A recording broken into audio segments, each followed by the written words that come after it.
Merciless.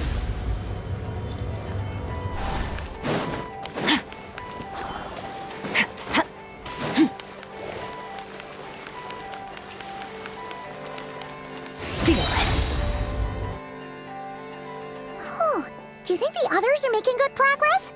Hope it's all going smoothly. Oh, hey look! They made it back as well! Flins! Llama! How did it all go? All is well, thank you. Nefer and Yehuda had to stay at the curatorium to wrap things up, so they won't be joining us for now. I ran into Miss Nefa and Miss Aino on the way back. Their work is still in progress, so I suspect they won't be back for a while either. You seem rather cheerful today, Mr. Flins.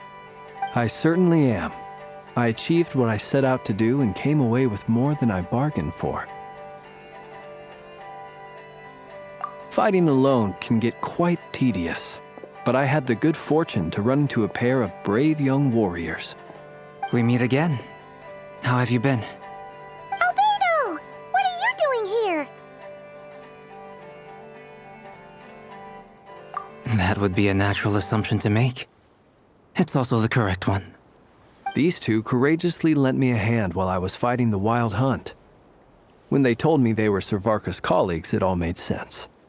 And given how people of outstanding talent tend to cross paths, it's no wonder you're already acquainted. So, who's your travel buddy, Albedo? Why don't you come and introduce yourself?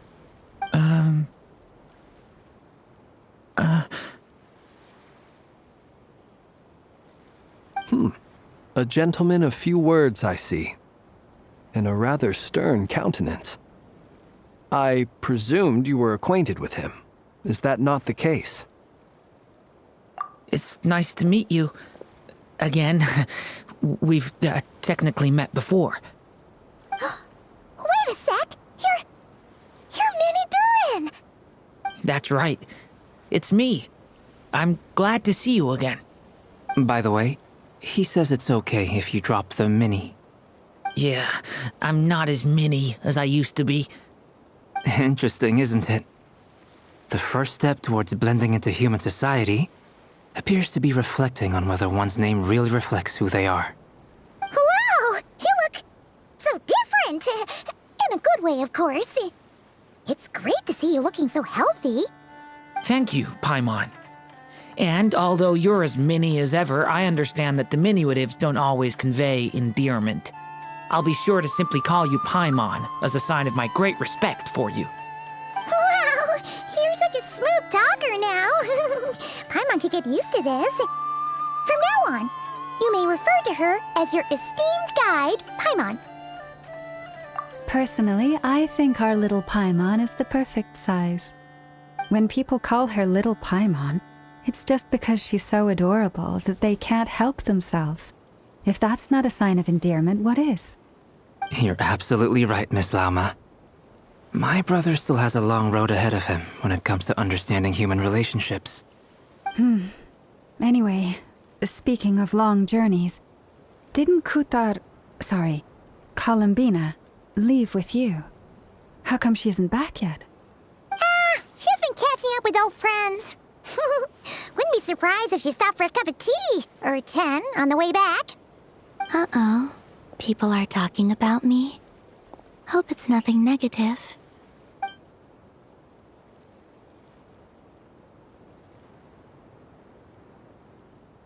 Judging from your expressions, I'm guessing it all went well? It's getting crowded here. I'll go grab some chairs. No need. This is a job for an alchemist. I'll whip some up momentarily. Thank you for your hospitality, ladies and gentlemen, but I was merely escorting my friends back. I'll be meeting Sandrone shortly, as we still have some things to discuss. It's been a pleasure, everyone. But this is where I'll say goodbye. We really appreciate your help. Oh, come on. Spare the formalities. I'm just glad I could help out some true friends. I understand. Well, bye for now, Arlecchino.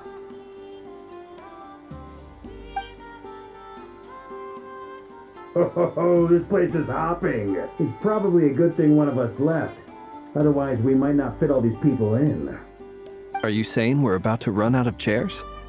As a matter of fact, I am. Come on in and see for yourself.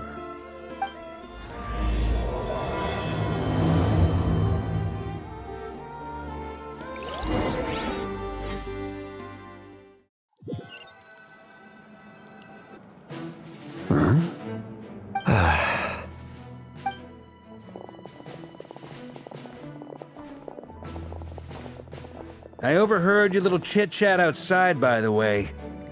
With Miss Columbina's colleague gone, we should be back to the original crew plus the other colleagues I brought in.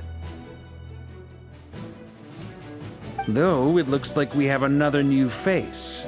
Someone else managed to rope in a colleague too?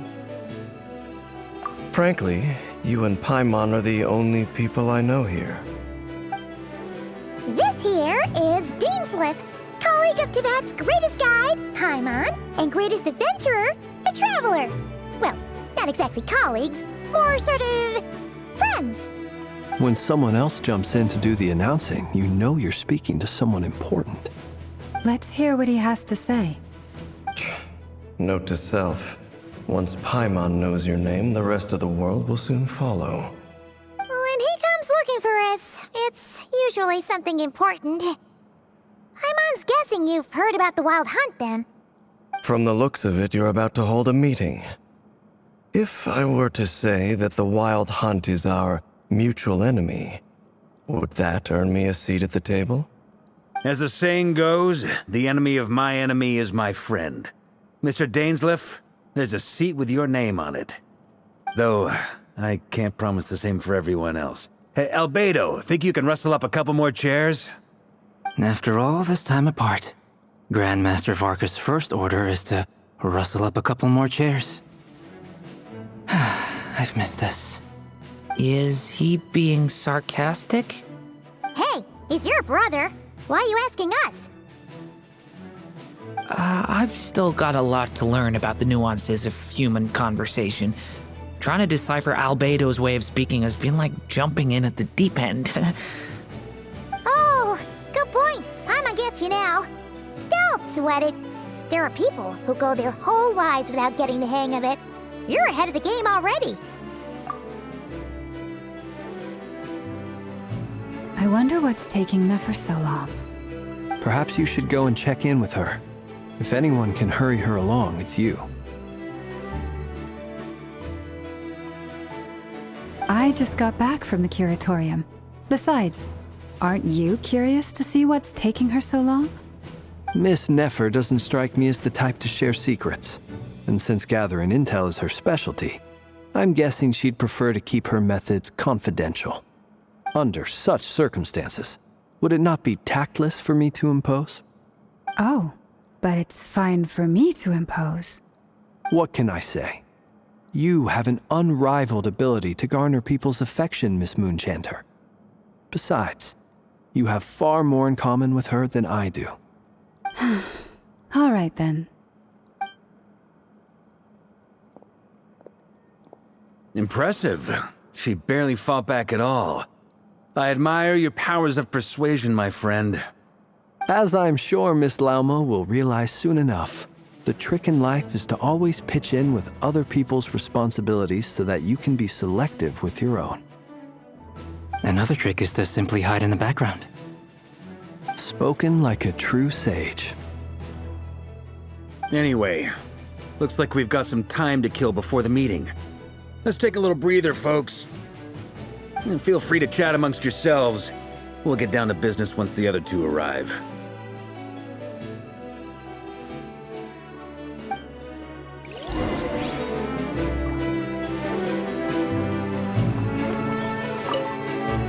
You're both awfully quiet. Why don't I start us off with an icebreaker? Much obliged. Have either of you ever had your portrait painted? If not, I'd be glad to help. That sounds like a lovely idea.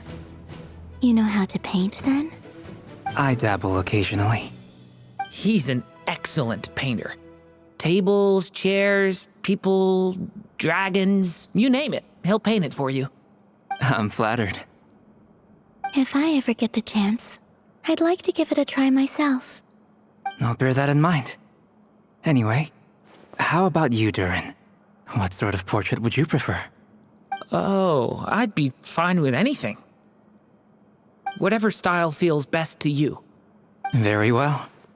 Then I'll play it by ear. You can replicate any style I want? I can try. If you show me a sample, I'll do my best to match it. Thank you.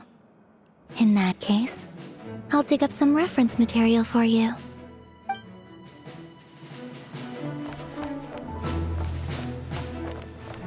Is there something you'd like to say to me? Yeah! For starters, why'd you just show up here without even giving us a heads up? If you think back to our previous interactions, you may recall that that's hardly out of character for me. You do have a point there. Oh yeah! You'll need to find somewhere to stay the night too, right? Want to tag along with us? You never know. We might get a group discount. Sure, let's do that. Great! Paimon will handle it! And in return, we can get Dainslift to be our very own personal bodyguard. If that's what you had in mind, you should have said so sooner. I'd be happy to help. Oh, okay then. Paimon was only kidding, but good to know. Anyway, since we're all here together, we might as well watch each other's backs. That's just what friends do, right? Indeed. Thank you.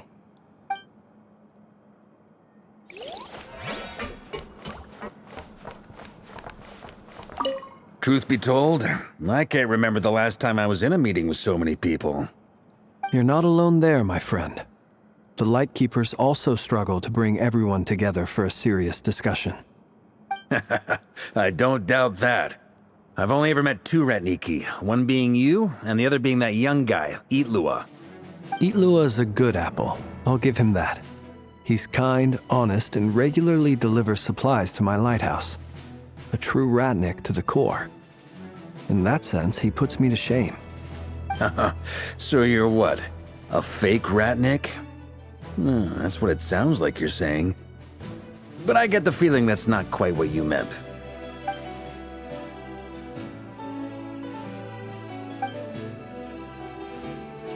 Come on, why the awkward silence? Sorry. I'm not even gonna bother trying to hide it. You've known all along, haven't you, my friend?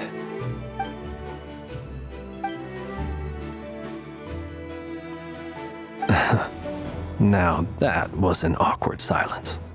Let's just keep this between ourselves. Probably best if Itlua doesn't know, huh? That goes without saying. Gotta be careful what you share with youngsters, after all. Anyone else in the know? Let me guess. The Traveler and Paimon? It's dangerous being too sharp for one's own good, you know. Then, in the name of the Animo Archon Barbados himself, I swear your secret's safe with me. When we went for drinks, you said that you and Barbados were practically best buds. In the light of that claim, do you really expect me to take your oath seriously? Of course. Just as long as you don't go spreading around the fact that I'm close with Barbados, all right? Fair enough, then. Nothing like a bit of mutual leverage to seal the bonds of friendship.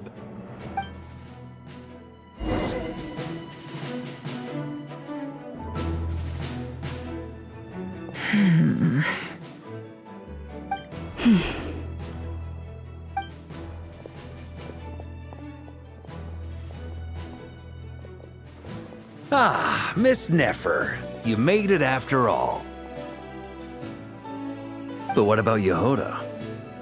I'm here to give you an update on how things are going on our end. Once this is over, I'll be heading straight back to continue my work. I left Yehoda back at the Curatorium to watch over things while I'm gone. Huh. So much for just this once.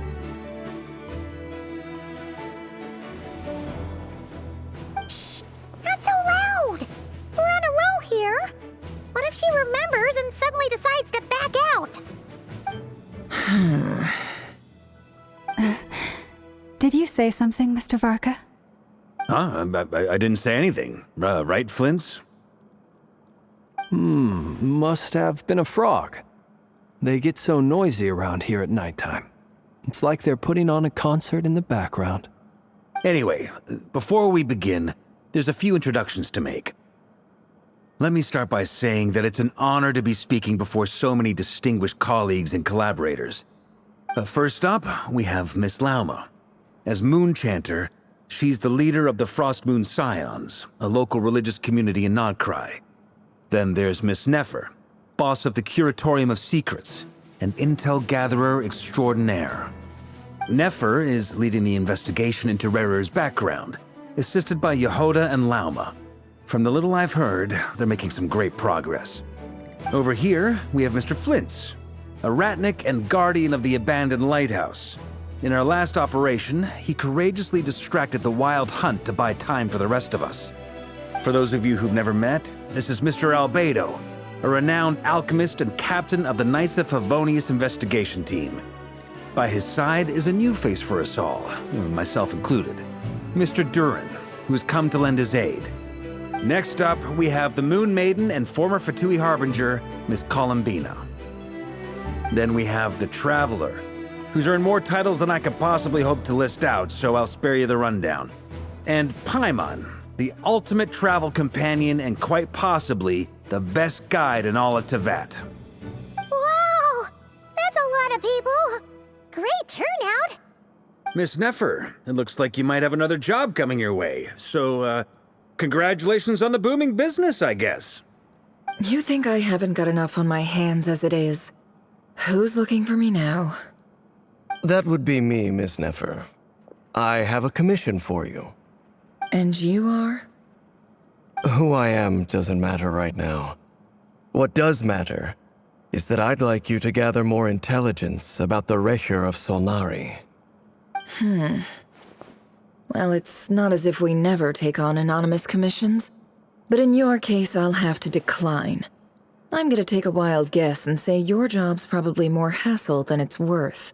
Something about you seems like bad news.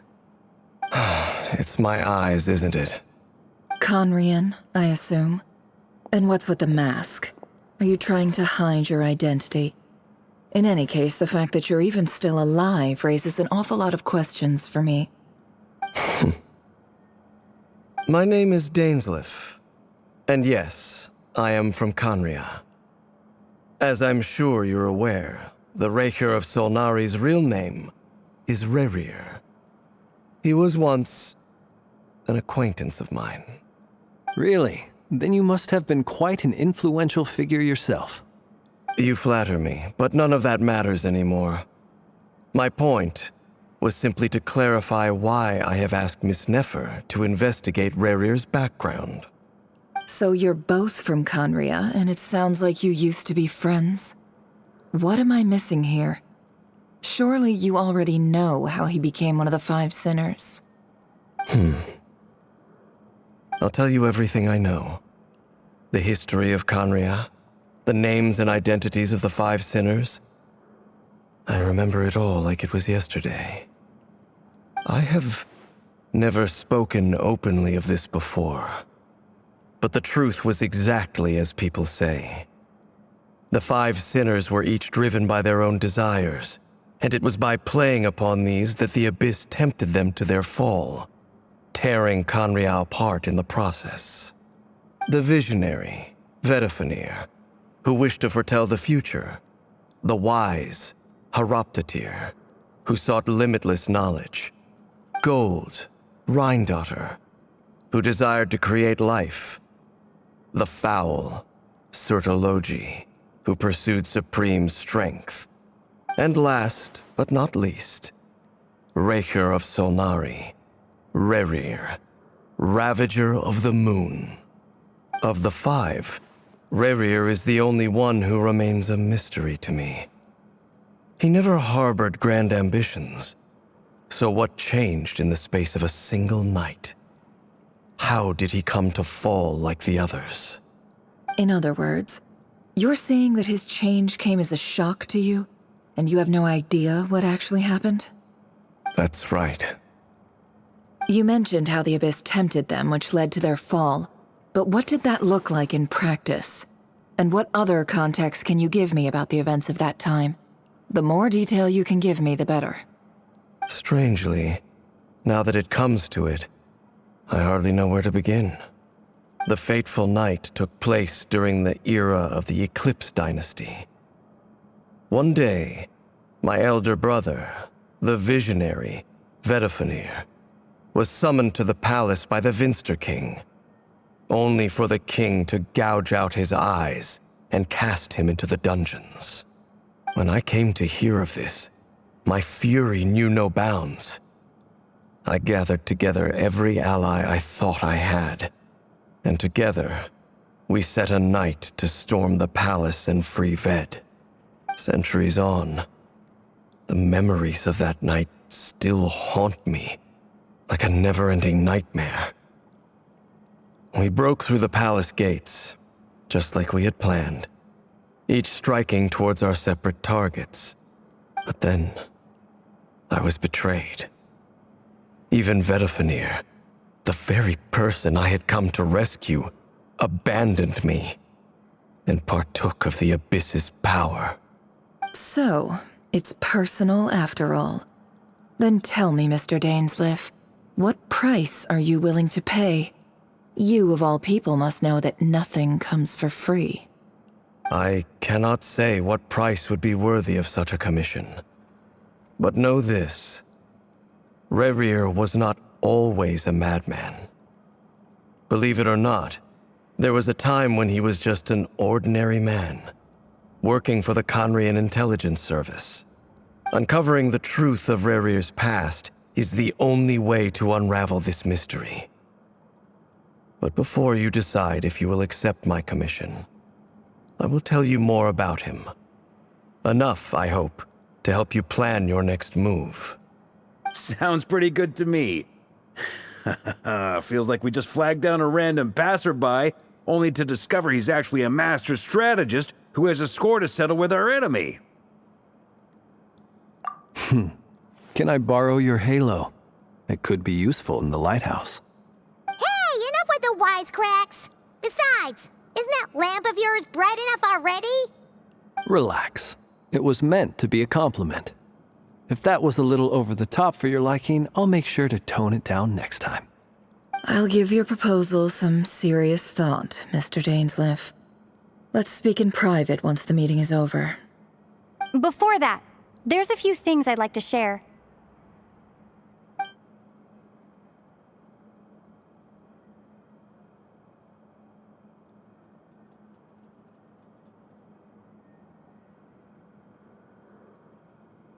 Now that we've united the hearts of the three moons, your power should be greatly enhanced. But it seems like that hasn't happened yet? I believe it will take a little longer. You've done so much for me, so I want to be completely honest with you all. Even though I'm doing a lot better now, the truth is, my recovery will likely be an ongoing process. From the moment I was born, my power has been slowly ebbing away. And that is because Tevat has never accepted me. Even with the moons united as one, it seems my rejection cannot be undone. So far, I have yet to find a solution. It may turn out to be a problem that will plague me until the day I finally leave this place behind. Even so, I will do everything in my power to help you drive out the Rerir of Solnari. As Arlecchino put it, this is not about chasing the spoils of victory. It's just a gesture of heartfelt gratitude. Kutar.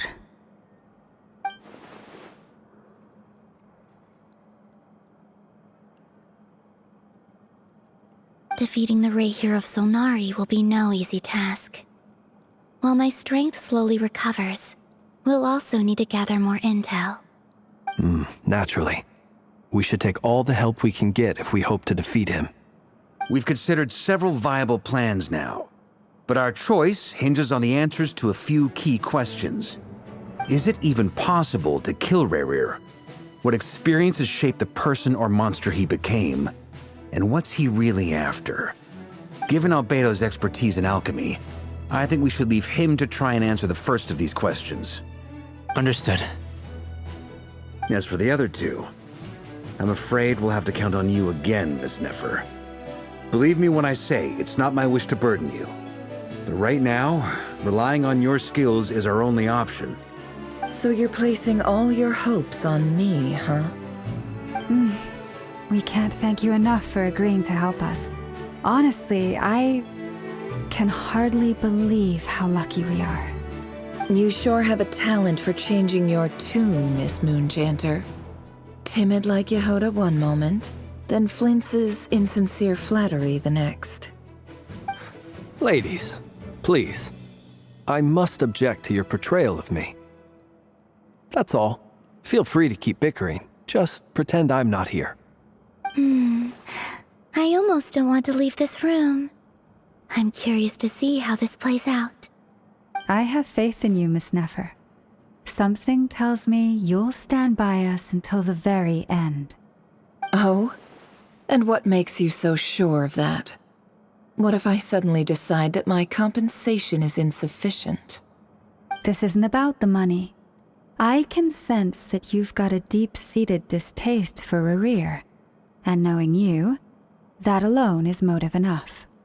Look at them getting along so well. Like two peas in a pod. And I'm the one they accuse of insincere flattery. There is no justice. Miss Lauma, you have to understand something. Unlike you, I don't actually enjoy having everyone's hopes on my shoulders. Is that right? Well, maybe the fact that I'm willing to put my hopes in other people says more about me than you. But the fact is, I also trust you. And that's because I know that you're someone we can count on. Anyway, we've got our plan, so let's get moving. Mr. Dainsleif, let's talk.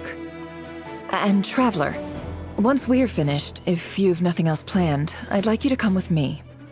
This whole experience is teaching me a lot. For instance, I now know that when other issues come up in the future, I'll have far more luck getting Lauma to convince Miss Nefer than trying to do it myself. Hate to say it, friend, but that's one of the funniest things I've heard in a while. Why? You think I've got it wrong? Quite the opposite. But what makes it so hilarious is how long it's taken you to realize.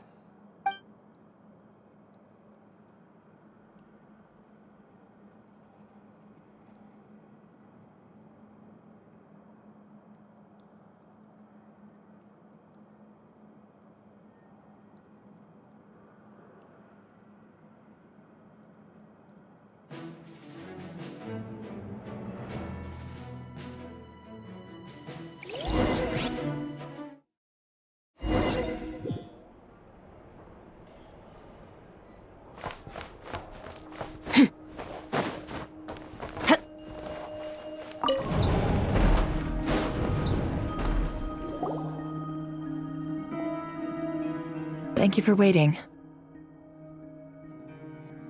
It's okay. We actually used the time to help Dainsleif get a room at the hotel. That's very considerate of you. Now, I trust you share my curiosity about Rerir's past, and you seem fairly familiar with Mr. Dainsleif already. We spoke at some length after the meeting. He was the one who suggested I should invite you to join this operation. He feels confident that these secrets will be safe with you. Dane has a lot of faith in us, that's for sure. Likewise. I appreciate that you got right on board without interrogating me about why I invited you. It shows that you trust me to explain everything in due course. That's because we know what you're capable of. We appreciate you too, Nefer. You might have been forced to help in the beginning, but this time, it was your choice. That's one way to put it. Another is this, that once a decision's been made, it's set in stone. After that, my only goal is to see it through. Alright, so here's how it is. I'm going to access Rarir's thoughts again using my confidential method. Now, I'm sure you've seen things like this before on your travels, so you're surely well aware of how dangerous it can be. The reason I've gathered you all here is to ensure my safety during the proceedings. I plan for us to enter the fragment of his consciousness together, and once inside, I will focus on searching for information. Think of this as a diving expedition into someone's brain. If I'm the diver, you are my safety equipment, tasked with keeping me alive while I'm under the surface. Once the ceremony begins, we will all be spying on privileged information. But in the interests of safety, you must remain absolutely silent at all times. We will discuss our observations after the ceremony has concluded. Lastly, any individuals of a weaker constitution are advised not to partake in the ceremony. In any case, Paimon has her own job to do, which requires staying in the room but not joining the ceremony.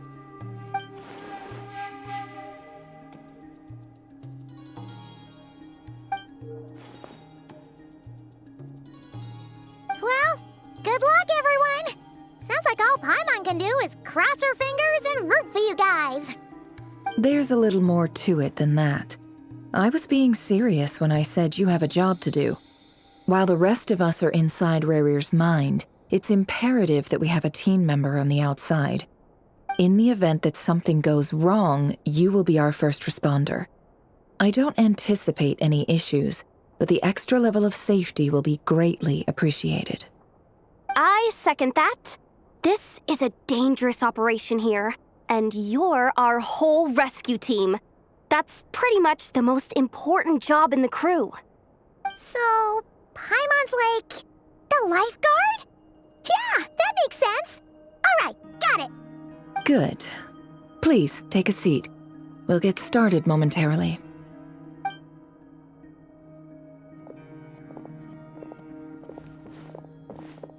So, did Mr. Dainsleif tell you anything else?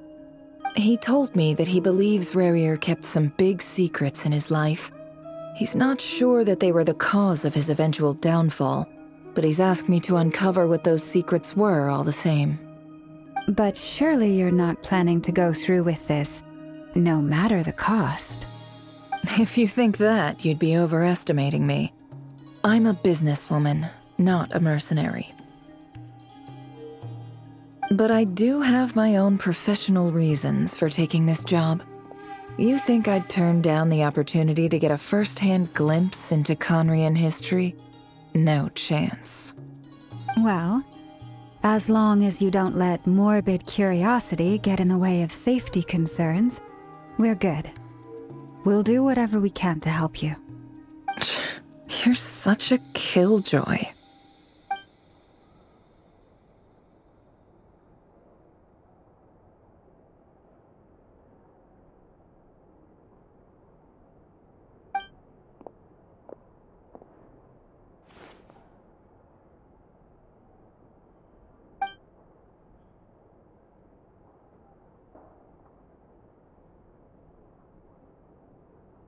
All right, I'm good to go.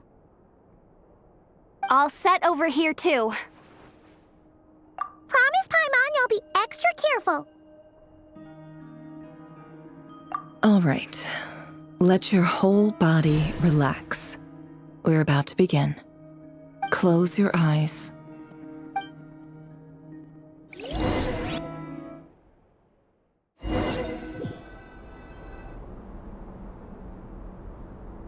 Phew. Could this be his office? Pretty standard setup. Bookshelves, paperwork, files. According to Dainsleif, Rarir used to be an intelligence operative. Chances are there's plenty of top secret intel stashed away in this room. Is this where you keep your secrets, Rarir? Can't say I'm not looking forward to this.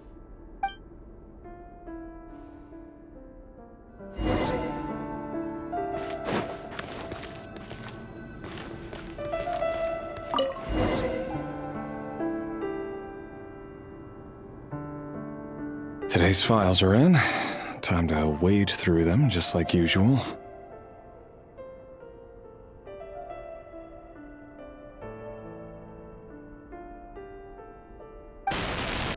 Male, 51. Occupation, cook. Confirmed Crimson Moon descendant. Has maintained frequent contact with other descendants over the past year. Poses a threat to the dynasty.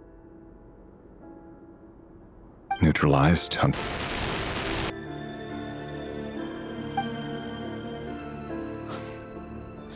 This one should be archived under purged targets.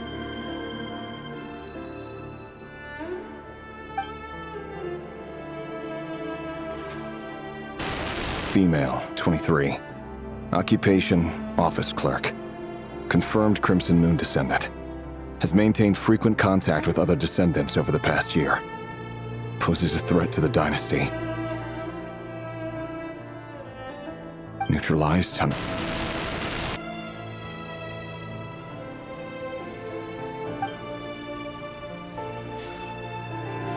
Another one for purged targets. Sounds like she was that other man's daughter. Never mind. What's it got to do with me?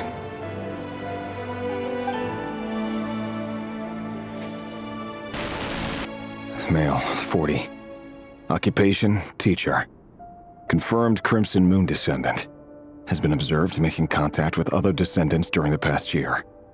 Poses a threat to the dynasty. Neutralized on...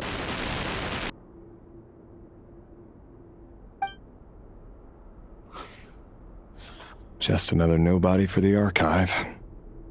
Come to think of it, I remember surveilling this man. A case like his never would have been considered a priority in the past. Huh. He barely even interacted with other Crimson Moon descendants.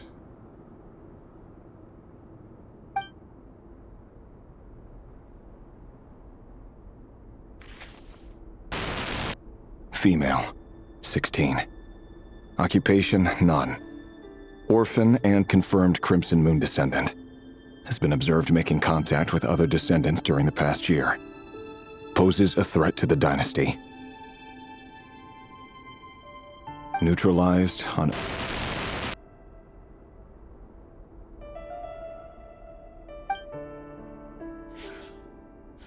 Filed. I have no recollection of this girl. None whatsoever. She doesn't seem to be anyone important, but then again, how many of them really are?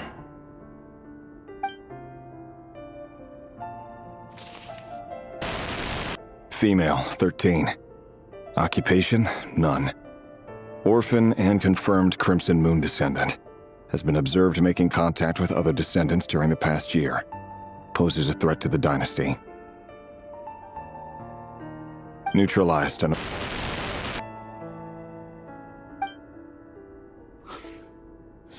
Filed.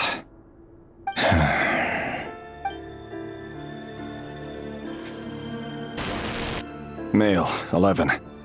Occupation, none. Orphan and confirmed Crimson Moon descendant. Has not been observed making any contact with other descendants during the past year. Poses a threat to the dynasty. Neutralized and...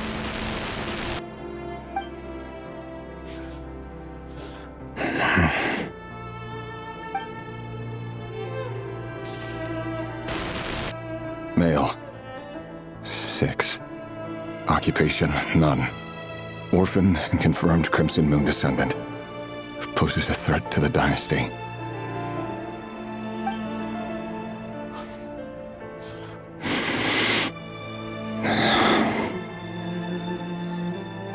It's funny, isn't it?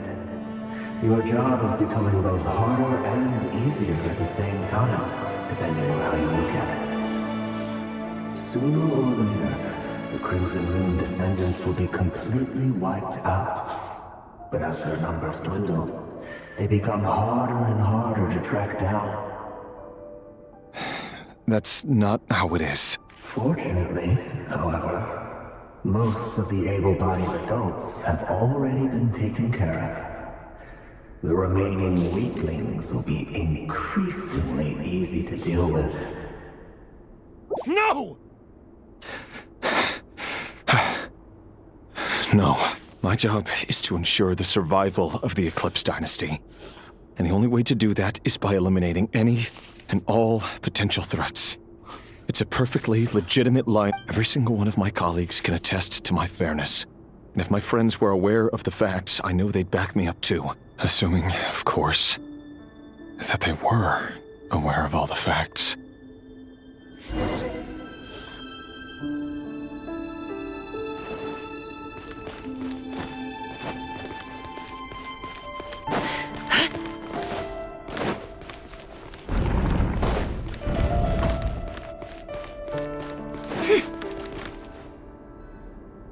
Mr. Vedifalnir, it's been quite some time since we last met. Rerir, I trust you're here because you have something important to discuss. Forgive me. I wasn't tuning out, it's just, I noticed you didn't even phrase that as a question. As if you knew I was coming. Tell me, does someone in your position ever feel the need to ask questions at all? It is indeed within my power to foresee certain things. Things like your arrival. I was just thinking. It won't be long before I'll be inviting both you and Dane to my wedding. That isn't a lie, but nor is it a fact as such. It's a wish, isn't it? No fooling a prophet, is there? Ever since that day we met for drinks, I knew it was only a matter of time before you came looking for me. Does it feel good? Knowing how the future will unfold. I'm afraid the notions of good and bad fail to capture the complexity of what such a power entails. Once you've seen what will come to pass, it can be all too easy to succumb to fear and melancholy. Unless, of course, you learn to abandon these feelings.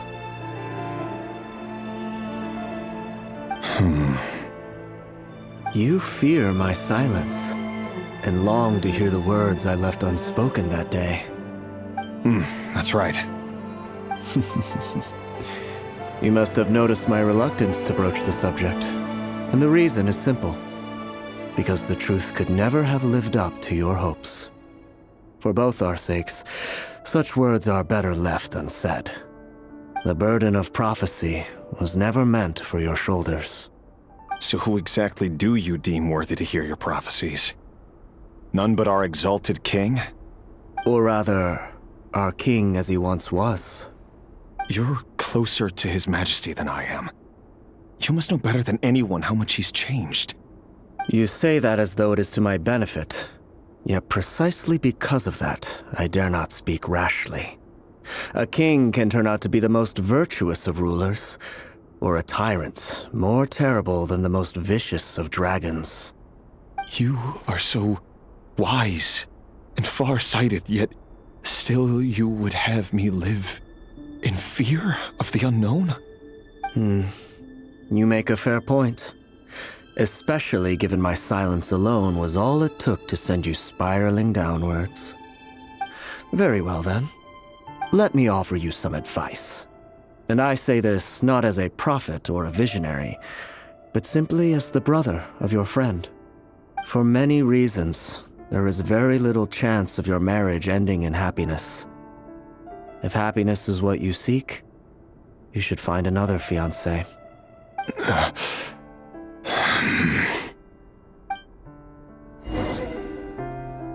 Hold on. There's that same black fog again. Could this memory belong to Thelindis? Guess I'd better tread carefully.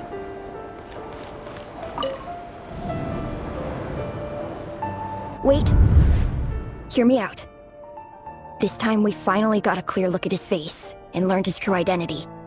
His name is Rerir, and he claims to be one of the king's guards. What did you say? A cruel irony, isn't it? The man you're set to marry leads a double life as a brutal executioner. Why are you telling me all of this now? Simple. It's because I want you to kill him. You are the only person he would never suspect. No, absolutely not. I would never dream of doing such a despicable thing. So you'll just stand by and watch him slaughter us to the last. Do not forget that the blood of the Crimson Moon flows in your veins too. The blood of the Crimson Moon? What does that matter now? The dynasty has long been dead and gone. You think that alone is reason enough for me to throw away everything I have? Why wouldn't it be? You two were once a child of the Crimson Moon, just like me. Don't tell me you've never felt so much as a flicker of fury for the way we were trampled into the dust. As long as you promise to abandon this pipe dream of restoring your dynasty, I can try to persuade him. Or have him persuade the Vinster King. Persuade the Vinster King? Do you even know why he's so obsessed with hunting us down? Why he keeps trying to force us to hand over our secrets? Over and over again? Or why we refuse to give up on restoring the dynasty? The Vinster King. A blind fool. His eyes clouded by powers from beyond this world. A petty little man with a miser's heart. And he dares to sit upon the throne? Mark my words. Sooner or later, Conria will fall. And it will be his doing. If you can't bring yourself to do it, so be it. Just you watch. It won't be long before calamity descends upon us all. The Rehir of Solnari. That really is quite a secret you've been keeping from me, Rerir. But who am I to talk? Am I really any better? I've kept my own past a secret this whole time too. Love should be built on honesty. But ours was born from lies. And yet, is it really so wrong to hide things that would only make life harder? If we don't cover up the parts that no one else should see, how can we go on pretending to be normal? Vedifulnir must have known all this. And that's why he made his prophecy. In the end, nothing stays hidden forever.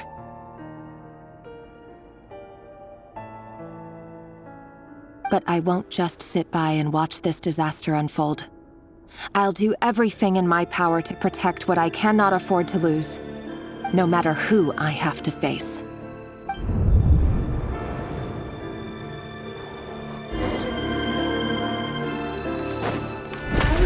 Huh? Was that Rerir who just walked past the window? Doesn't it give you the chills that he still takes the same road to work every day, as if nothing ever happened? Those people at the deli. Enough already. They're clearly pretty taken by their own disguises, so just smile and play along. Pull the rug from under beasts like that, and you'll risk having your throat torn out. Deli? Oh. They're talking about those people from the opposition. Right. I'd almost forgotten they used to run a deli. People of no consequence always vanish so easily. And no one even remembers them.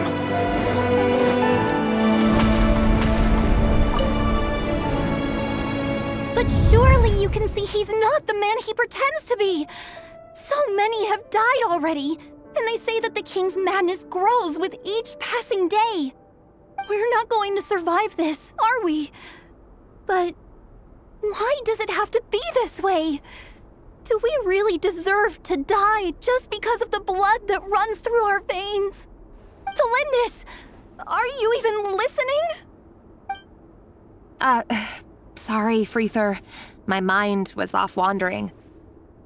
I heard you, though. You're talking about what Rerir said.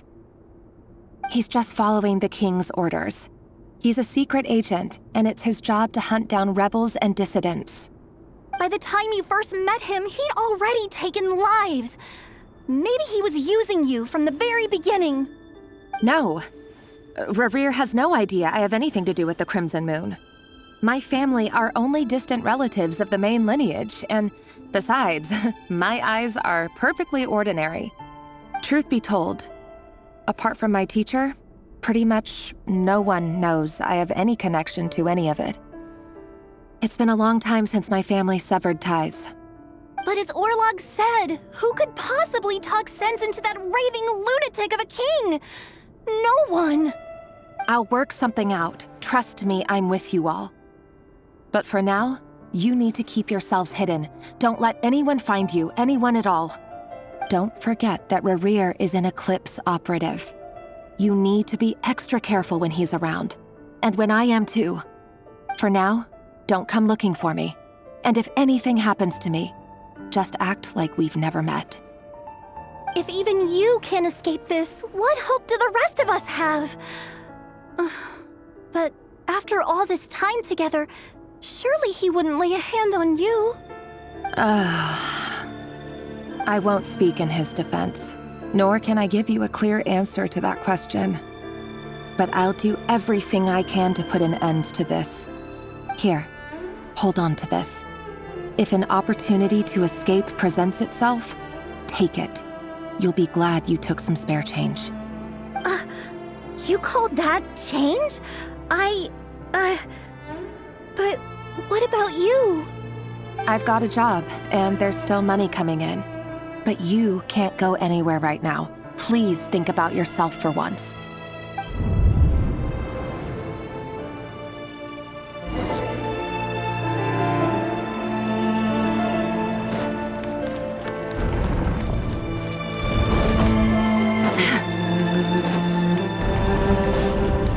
Another day, another round of assassination training. Training ground is just beyond this hidden passageway. When you kill a person, doesn't it bother you when you end up covered in their blood? Why would it? Aren't we all just walking blood bags? But not everyone is accustomed to hunting down others like prey. You've been a hunter for so long now, you seem to have forgotten that most people don't just go around killing one another. Leave me alone.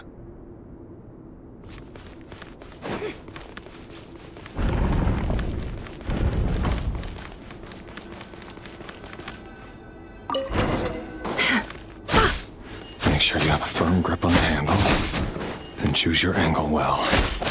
Keep your movements light and brisk, and the prey won't sense a thing. I doubt that. I'll bet no one ever died a quiet death at your hands. I work clean. No traces.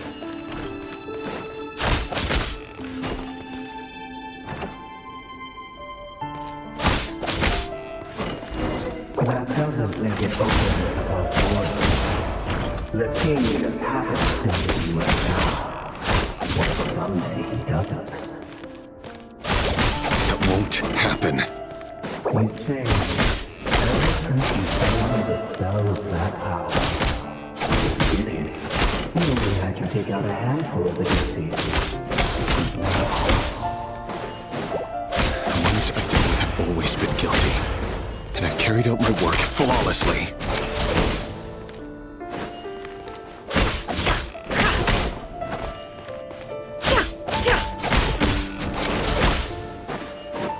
Can't hide the truth.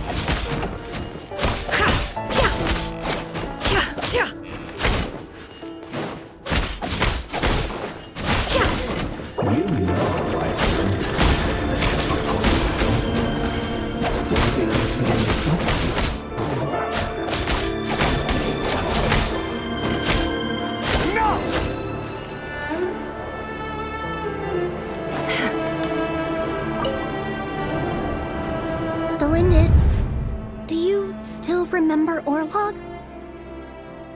Orlog? The boy who was pretending to sell flowers. You spoke for quite a while, didn't you? Yes, we did. What about him? He was arrested 2 days ago. Chances are he's already dead.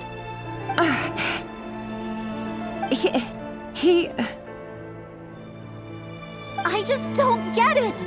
After everything he's done, why do you still stand by him? Or does it mean nothing to you that people keep dying? No, that's not... Just hear me out. I need to go now, Thelindis. They're looking for us. You take care too. If you ever need a place to hide, come find us.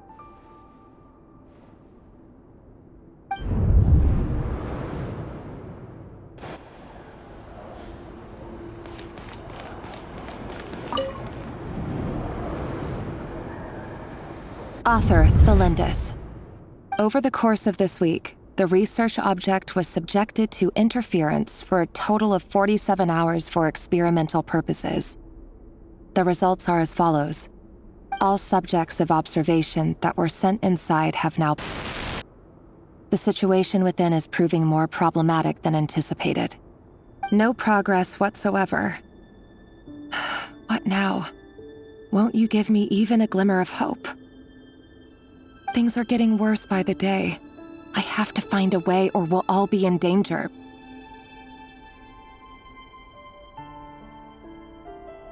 But I... If all this research comes to nothing, what then? Sooner or later, it'll be my neck on the line. But could he really bring himself to kill me? No. Surely he wouldn't have the heart.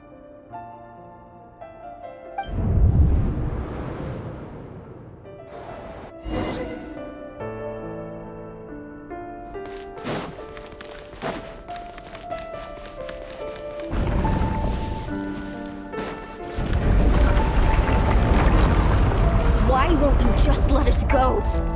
We don't even know each other. All we want is to live ordinary, peaceful lives.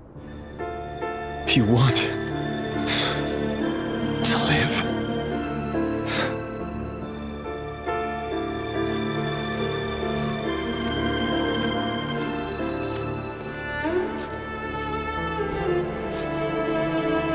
Yes. I just want to go on living. Is that really such an unforgivable crime?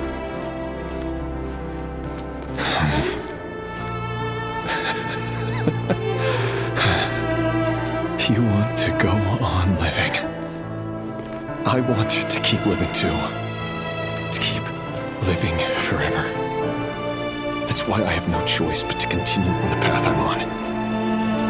If only some savior would suddenly swoop down and change the way the world is.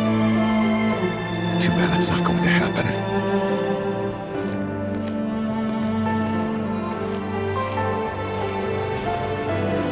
Imagine that. If there really were such a person, you and I wouldn't be standing here like this, would we?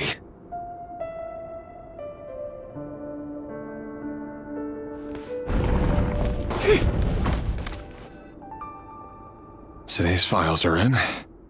Time to wade through them just like usual. No, I don't get tired of it.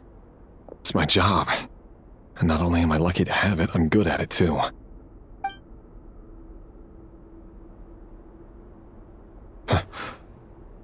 Wait. That's... Thelindis? No. No! No! Why? But you bear no mark of the Crimson Moon. How could you possibly have anything to do with them? It cannot be! A diluted bloodline. Carefully concealed. I see it now. You've been living in the shadows just like me. What a fool I've been. Numbing myself with talk of justice. Even imagining my friends would back me up. But in the end, Irminsul. Finster King! How far are you going to take this? From the direct bloodline to secondary offshoots? And then what? Today it's the descendants of the Crimson Moon. Who will it be tomorrow? Will you not rest until everyone down here is dead? No. This cannot go on. This is where it ends.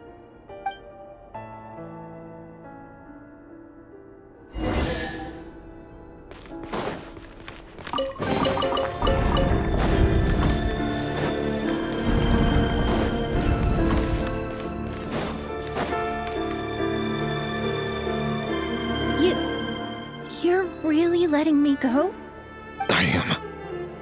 As long as you can guarantee that no one will find you. Don't worry, I'll be extra careful. No one will know I was here. But what about you? Me? If you let me go, you won't be able to complete your mission, will you? Good point. In that case, maybe you should stay. No, please! I just want to see the outside world again. To... Go on living? Yes. I know you're a man of your word. So please, just let me go. If I let you leave, what will become of me? Just kidding. Go, now. But remember, don't let anyone know you were caught. We'll be seeing each other again very soon if you do. Even shadows in the dark must live by a code. But you can't save everyone. You've been whispering in my ear for days now, Vedifilnir. What are you trying to do? Break me down? I only say this because you long for an answer to your problems. Let her go, Rerir, or you risk losing everything. I will not abandon Thelindis. Then you'll need a little more vigilance and a lot more power. The world is changing, Rerir. Keep your eyes peeled for your moment of opportunity. That voice used to be so unclear. But now I know exactly whose it is. It's Vedifilnir. He won't tell me how to actually resolve any of this, but he keeps trying to manipulate me like a puppet. What's his game here? Tell me then. What will this moment of opportunity look like? And no answer. He's like a ghost. Always disturbing me when I'm on edge, but never answering when I need him most. So, the Eclipse Dynasty was purging, well, massacring the descendants of the Crimson Moon. And it seems like it was all connected to the Vinster King's research. The King's obsession with abyssal power left the future of Khaenri'ah hanging in the balance. No wonder every aspect of Rerir's life was so unstable. And it looks like this Thelindis, Rerir's would-be fiancée, herself belonged to a sub-branch of the Crimson Moon Dynasty's descendants. It almost defies belief that a couple like them could hide the truth from each other for so long. If the Vinster King hadn't intervened in such a drastic way, they might have gone on deceiving each other for the rest of their lives. And why does Vedifilnir, Dainslif's older brother, keep talking in Rerir's head? This guy kept more secrets than I ever imagined. The human mind is like a vast desert of shifting sands. When you follow the flow of someone's memories, you only ever see the parts they're willing to let surface. Time for something a bit more creative. We've been inside Rerir's mind this whole time, building up a picture of his psyche. There's already enough clues on the board to start reading between the lines and mapping out the rest. Now, we can finally begin to put the pieces together. Sure, it'll only be a reconstruction, part simulation, part reasoning, but it's usually pretty accurate. Once we've built up a cognitive profile, we just need to cross-check the logic behind his actions. And then we'll be able to take a sneak peek at whatever it is that Rerir has really been hiding.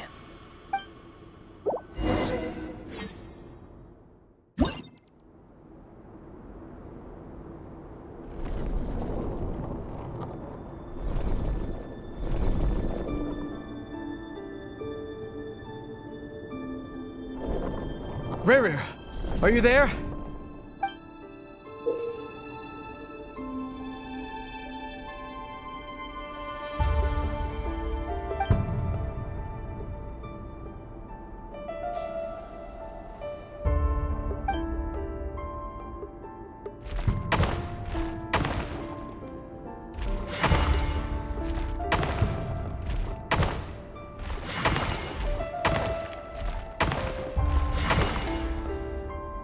Hey, Rerir! Come out, it's urgent!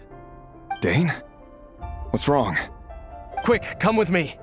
I'll explain everything once we've met up with the others. Okay, I'll come. But the Lindis is still over at the Universitas. I'll need to leave her a note.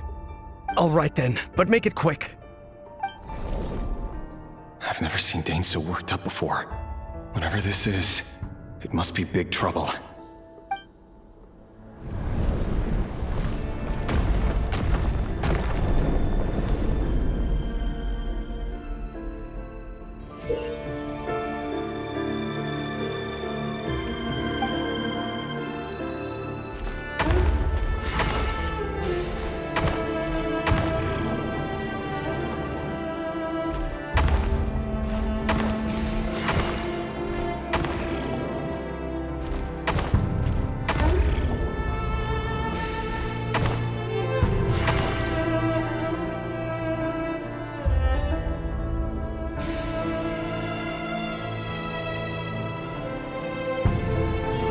Well, this is a nice change, meeting you all at this hour.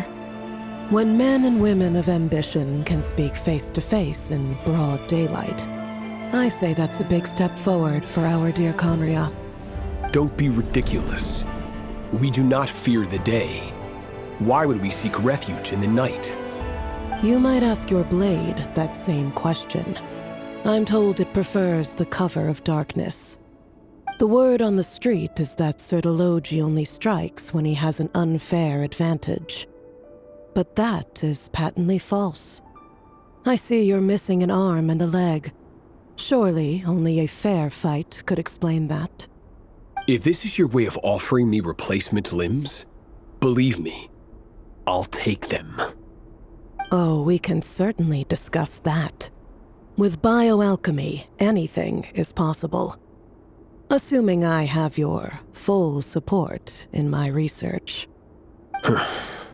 Lunatic. Robtatir, what brings you here? Why, Dainsleif, of course. He invited me. Please, cast aside your apprehensions, Miss Rhindaughter. Whatever the rumors may say, I am but a humble servant of the king, and I can assure you he affords me no greater convenience than he does you. Well, the Universitas Magistrorum won't stop fawning over you, so at least some of the rumors must be true. You're clearly doing well for yourself, so drop the humble servant act. It endears you to no one. You're president of the Universitas Magistrorum, the chief royal mage known as the Wise by royal appointment, and by far the most favored among the 4 pillars of Conria. Vice President Veit doesn't even try to hide his envy when he sees you. My success is the product of hard work and good luck. It's as simple as that. Were the king not such an extremist, I hardly think I would have received a senior post at my age. Of course, no job is without its gripes. Serving a king like ours can be a challenging task, as I'm sure you can imagine. And as for Efterveit, in missing out on the presidency, he's dodged a mountain of stress. Like everything else in life, it comes with pros and cons. You're all here. I apologize for the short notice, but it was an emergency.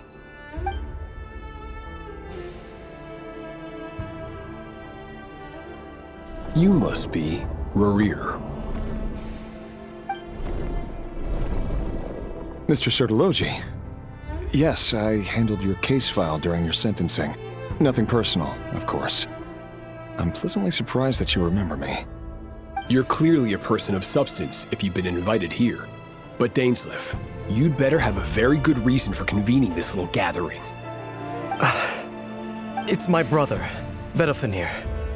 After he spoke at the court this morning, the king was so infuriated by his words that he had him blinded in both eyes and thrown in prison. Vedafulnir in prison? Strange. I thought the king trusted him and Horoptatyr more than anyone else in the world.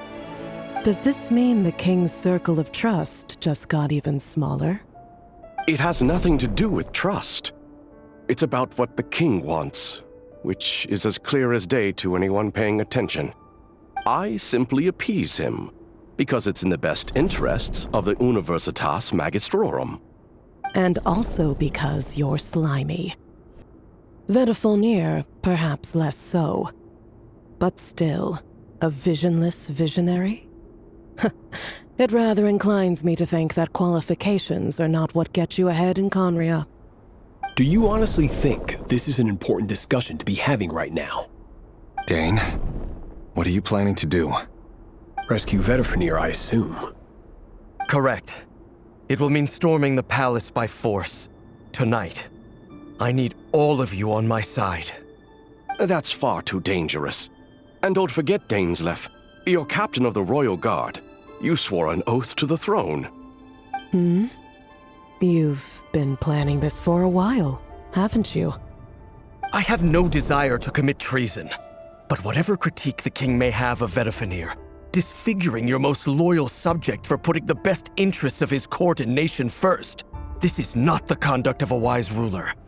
My blade will force the king to see the error of his ways. So, Vedafulnir's prophecy enraged the king. I'm sure it wasn't what he wanted to hear, but if he won't take counsel even from the visionary, that is deeply troubling news. The extent of His Majesty's madness is now all too clear. The question is, how does a man like me get out of this situation unscathed? You have noble ambitions, Dane, but I'm afraid they don't do much for a guy like me. I'm not interested in saving the world. All I want is a letter of pardon. A letter of pardon? For whom? Thelindis? The chances of the Vinster King issuing a pardon for anyone connected to the Crimson Moon seem vanishingly slim.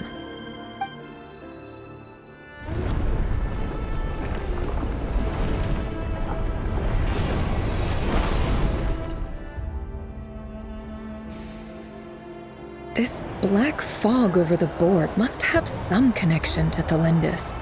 But why is it taking this form? Does it have something to do with Rarir's past? Another mystery I'll need to unravel.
Author Thelindis.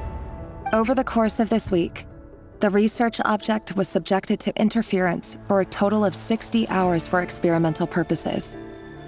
The results are as follows. Research dating back to the Crimson Moon Dynasty has established 2 points regarding moon marrow. Firstly, its origins have something to do with a god's power. Secondly, it serves as a portal to an as-yet indeterminate location. Moon marrow can thus be defined as a spatial gateway. However, there are a number of hurdles to overcome before we can answer the question of where it leads to. To start with, opening the gateway requires a specific power source, which the relevant literature indicates. An enormous amount of power is then required to keep the gate open. Currently, the total power output of our instruments remains in the single digits. To make matters worse, I am now the only staff member remaining in the Moon Marrow lab. The Universitas Magistrorum recently decided to move most of its personnel into abyssal energy research, which has stymied all Crimson Moon-related projects. This is not a wise move. I have always maintained that placing all our hopes in a single source of power is risky, especially one as poorly understood as this. As well as making ourselves overly reliant on a single resource, we are neglecting other promising technologies. I apologize if this comes across as disrespectful. But as a Moon Marrow researcher, I desperately want to see the world beyond the gateway. If we really made it there one day, what would we find? And how would we go about taming the unknown? My imagination is endlessly fueled by questions such as these.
This is for you.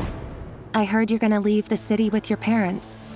Thelindis, did you hear about what happened?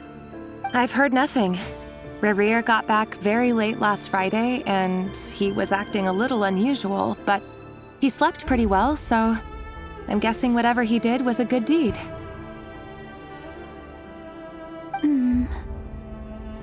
You never saw him, and I don't know what he did. And this conversation never happened. You understand? What if he finds out that you pried into his secrets? Don't be silly. I don't know what secrets he does or doesn't have. All I know is he's just a normal guy who happens to run some errands for the king. Are you scared of him? I don't know. The Rerir I know doesn't match the person you all describe. Logically, I should be scared of him. And yet, I don't want to lose him. But enough about that. You should get going, and be careful with the package I gave you. Keep it secret. Keep it safe. What's in it? A piece of the moon. All you need to know is that as long as you keep it safe, then in the future, everyone will be able to see a red moon. A red moon? You mean our moon? That's right. Our moon. Promise me you'll look after it. I promise, Thelindis. The Crimson Moon bloodline will never die out. Its light, the color of blood, will become like a fire that flows in our veins. no matter how long it takes.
Hurry, everyone, and stick to the plan. Sir Dainsleif, what are you? Is this treason? You know what happens to those who betray the throne. Please, don't do this! It is the king himself who has betrayed the throne. He has betrayed all of Conria. If you have any love left for justice in your heart, you should join me. It's showtime. Dane and his group will handle the troops in the palace. Then Hraptatir and Rhindaughter will disarm the security measures.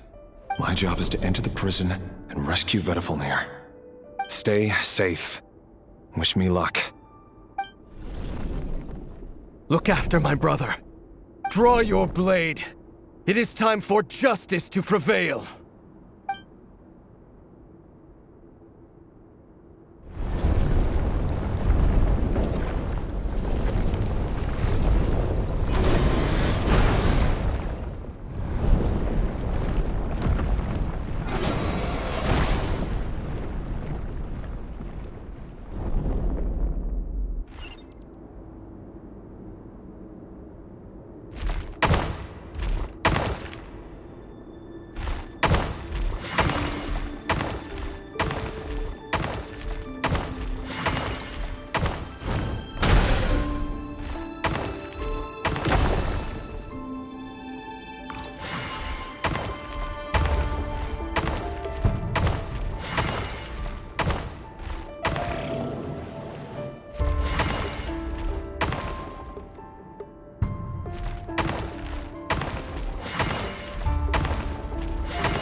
And the smell is abominable. Clearly, the king doesn't allow his prisoners a single shred of dignity. This is dire. Found you. Hello, Mr. Vedifalnir. Ah, it's you. Surprised? Oh, wait. I guess surprise isn't an emotion that prophets feel very often. I certainly felt some surprise in the moment when I was blinded. Surprise at the king's sheer ignorance. Surprise at just how unfairly this world responds to words of earnest remonstration. I'm curious. What did you prophesize this time? It wasn't a prophecy. It was a word of warning. Someone had to say it. The king has forsaken all reason in pursuit of his obsessions. I simply told him that if he continues on this path, Khaenri'ah will surely fall. But he didn't listen. Worse still, he stabbed you in both eyes and locked you away. Dane asked for my help. The court is in complete chaos now, but I'm sure you predicted that. Everything is transpiring as I foresaw, yet I am powerless to change it. Fate is an immutable force. I can but lament as the inevitable unfolds. I do wonder whether giving a man the power to see the future does nothing more for him than slowly crush his spirit. Forgive my curtness, Vedifulnir, but the king did not suddenly turn on you today. His suspicions have been brewing for a long time. You can't have wisdom beyond the reach of your fellow man without attracting his fear and suspicion. There are things the king does not want to see. So, he doesn't want you having visions of them either. He blinded you because he thought this would make the visions stop. He wasn't entirely wrong. I did indeed lose my power to see the future. Right up until... Until what? Just now. I believe I saw something new. Well, tonight could go a lot of different ways. 5 of us banded together to storm the palace, also we could rescue you. This will go down as the most tumultuous day in Khaenri'ah history. I sense hatred in you, but also hope. A desperate hope that with the tyrant deposed, that will be the end of the story. But this is not the end. It is the beginning of a new chapter, in a whole new story. There are many men of honor and courage in this world, Rerir. But you are not one of them. You're not here for justice, are you? You're here for yourself. Is that a dagger? Interesting. Why not the polearm? It was always your weapon of choice. With your abilities, I don't doubt that you were able to recover some of your sight. But I also doubt that you want to make an enemy of me right now. Of course not. We're on the same side, aren't we? We could be. But I need you to be honest with me, Vedifulnir. At this point, you're my only hope for the future. You mean your future? With your beloved, Felindis? Yes. And I know there are bigger things at stake here. A dynasty, a nation, maybe the entire world. But forgive me, I care first and foremost about myself. I can't abandon the one I love to save myself. I just can't do it. But you see a broader picture of the future than I. You see the solutions to the biggest problems of our age. So tell me, what is my solution? What's the answer? In matters of fate, answers are either right or wrong. What will be and what will not. Maybe you are willing to pay a certain price in the pursuit of happiness, but unfortunately, fate does not negotiate. That is the cruelest thing about fate. It is unmoved by your sacrifices. That can't be true. I know it's your voice that I keep hearing in my head, urging me to see how the world is changing, to seek more power, so I can protect the things I love. You show me disaster, but you won't show me how to avoid it? Why? Why are you doing all this? My voice. In your head.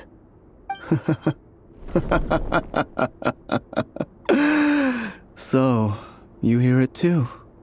The voice that steals your mind, gains your trust, and drives you crazy. It turns out that we are not so different, you and I. Vedifulnir just broke into the strangest smile I've ever seen in my life, as if he'd discovered some monumental secret. But then he suddenly switched to looking extremely weary. Very well then. My advice to you is as follows. You must persevere. Whatever trials and tribulations you may face, be steadfast in the belief that they are your path to the future. For as long as you live, your story with Thelindis shall not come to an end. That is the only chance you have of fighting back against fate. It is up to you whether you believe my words. Regardless, that is all I will say on the matter. I have no right to intervene any further. I will hold you to your word. Thank you for setting me free.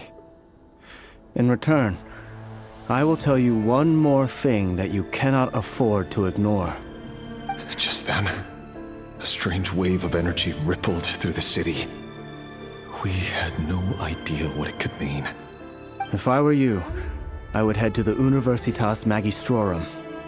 The Universitas? Oh no! I'm sure we'll be seeing each other again very soon, Rerir. Whatever Vedifalnir said, I didn't catch it. I didn't even help him out of the prison. There was no time to lose.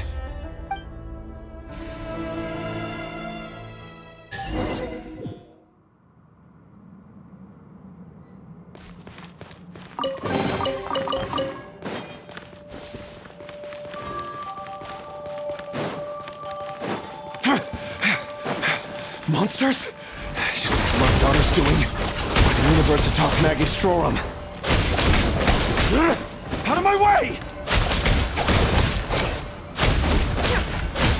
Can't hide the truth.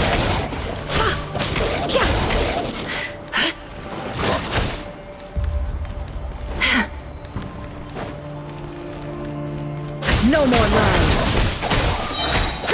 Seek within. What a joke! The riddle remains unsolved.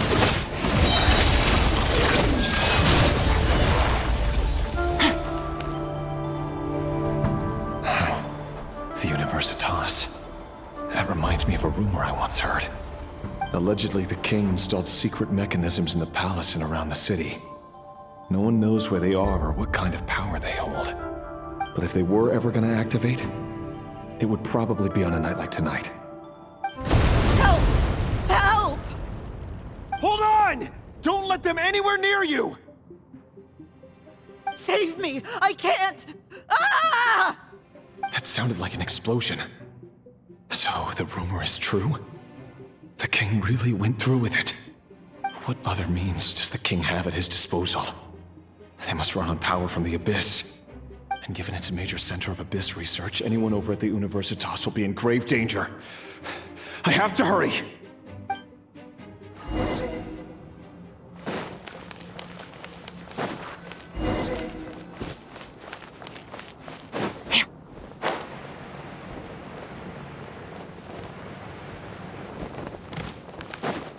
Shower me with praise! Time to shine!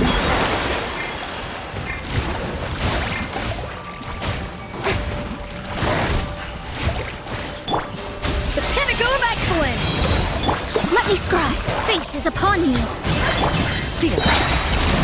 Another star goes out.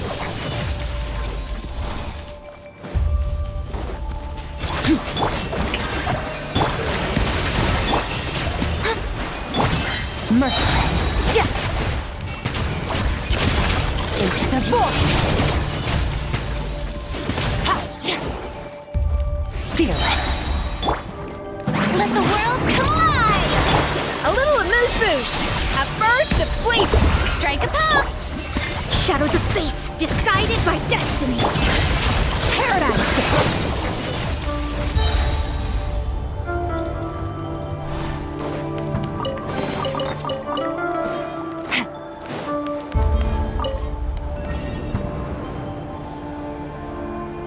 Monsters. At the Universitas Magistrorum? Why now? Oh no! They're coming! It's no use. The table won't hold out much longer. The weapons. Where are the weapons? Of course. All the lab equipment was upgraded after the inspection last week, but the new weapons haven't been allocated yet. I'm done for. Is anyone there? I need help! Ah!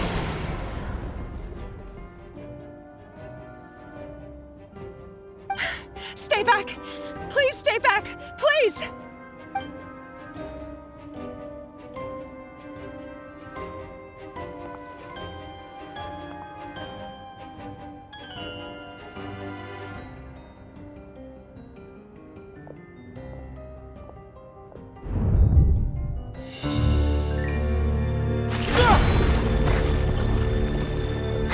What's that? Reverie! So the rumors about your work are true. What? No! Listen, something happened at the palace tonight. We have to leave! You don't need to lie to me anymore. What do you mean? I know why you're worried, and I will respect the decision you've made. But it's okay, because I found a solution. I know how to end all this. You can have it back. The normal life you so desire. But until then, I'm afraid our wedding will have to wait. Flinders? No, don't do it! Flinders! Flinders!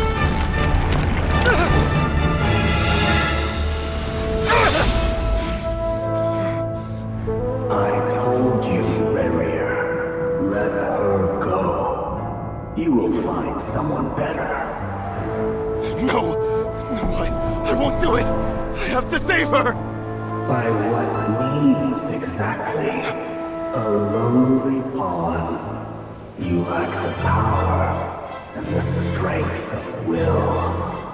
Do you know a way? Tell me!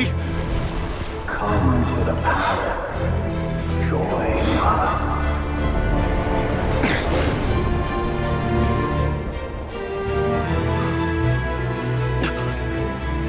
Reverie, thank goodness we... Step forth and take your share. You made it. Not you too.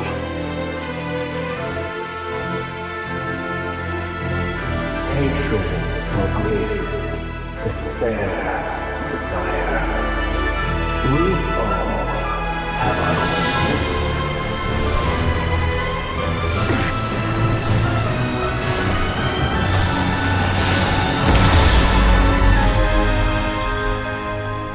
Reverie. Reverie. Flinders? Were you daydreaming?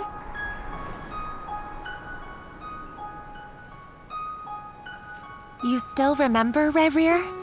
That question you asked me a couple of weeks ago? Oh. You mean the proposal? Yeah.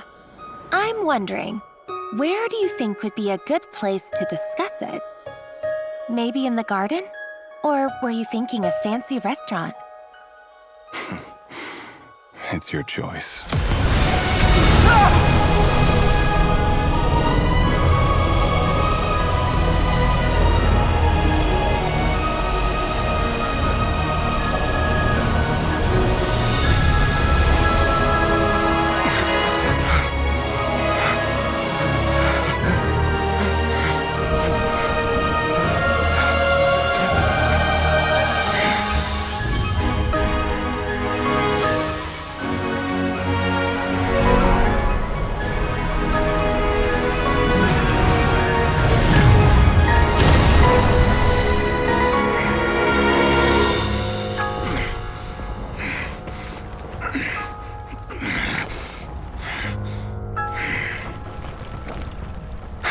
Find you.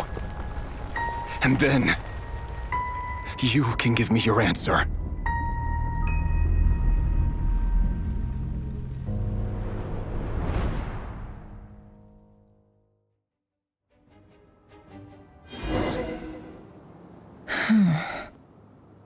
So that's how the Raker of Solnari was born. A monster created by circumstance is a monster all the same. Viewing other people's thoughts for too long can get uncomfortable. Right now, I'm feeling a strong sense of loathing.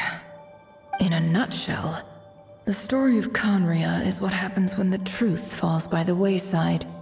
Everyone tells little white lies, and before long, you have a huge pack of lies that destroys everything. Whew. Time to get back. His past is filled with sorrow, but the tale of any fallen civilization is one of endless tragedy. Cruel as it may be, that was Conria's fate.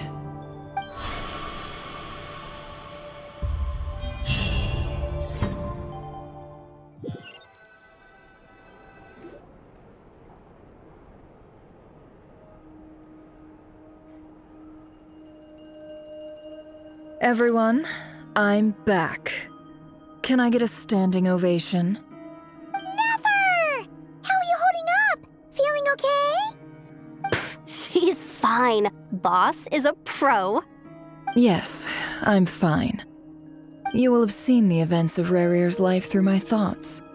It's now clear that he is just a regular nobody, driven by personal tragedy, as he said himself.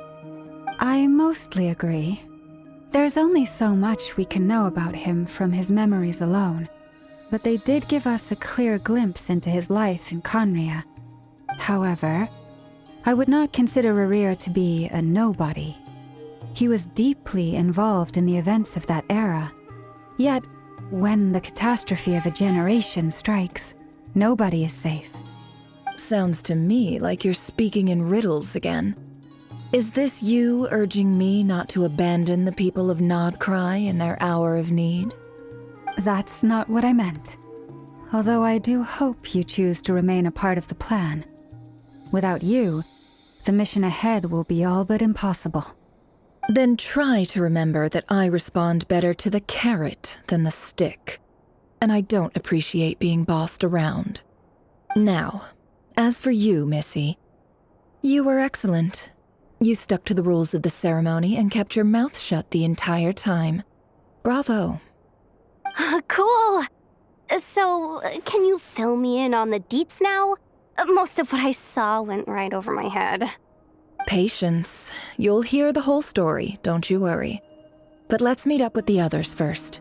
It will save me narrating it twice. Yehoda? Yes, boss. Let me get that door for ya. That's more like it.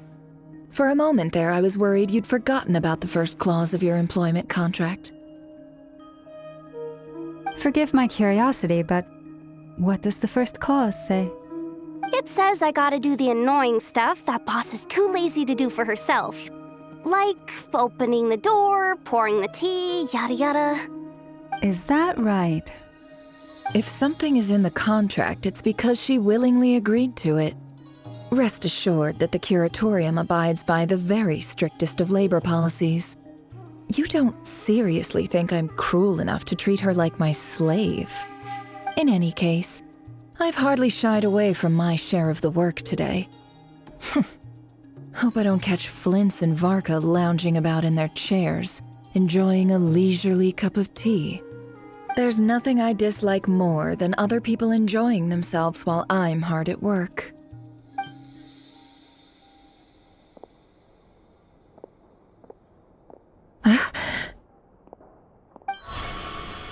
Oh no.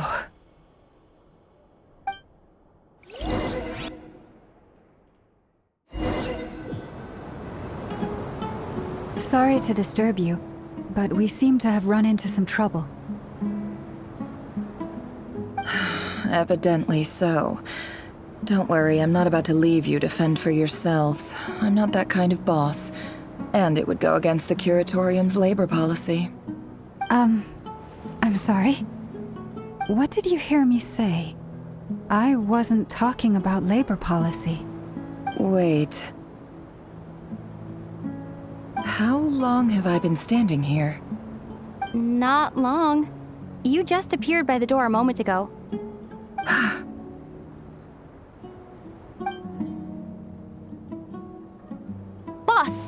What's wrong?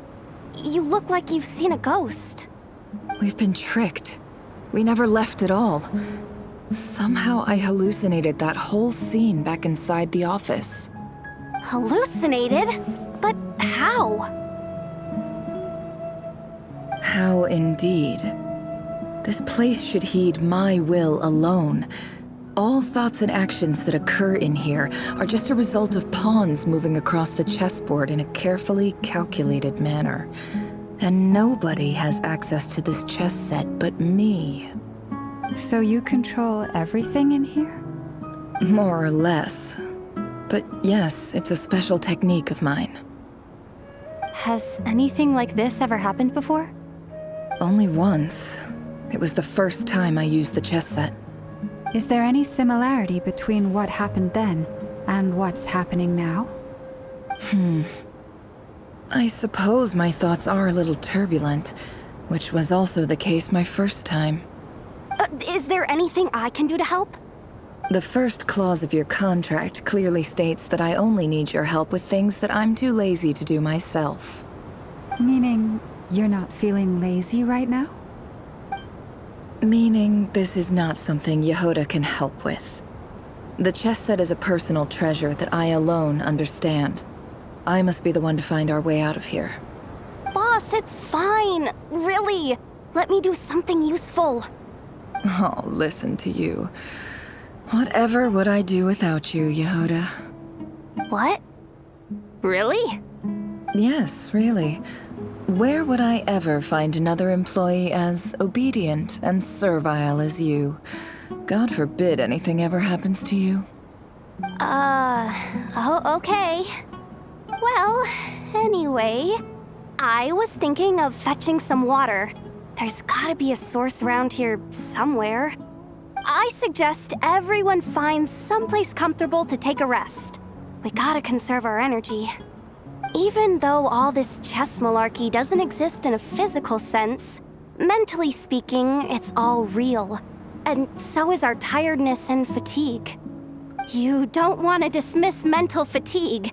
Just because it isn't physical doesn't mean it's any less serious. But anyway, I got your backs, so don't worry about a thing. Don't I have the best employees? Jealous much? If we can find a suitable time, I'd love to borrow Yehoda for a day to help out at the Frost Moon Scions. Would you be amenable to that, Boss Nefer? Oh, Lauma. Have I ever told you just how pretty you are? Beauty runs from the tips of your antlers to the depths of your imagination. Time to rally, everyone. Follow me. As we continue our journey, the same rules will apply. That means stay focused and no talking no matter what we encounter. And don't disturb the chess pieces. You have my word that I will get us all out of here.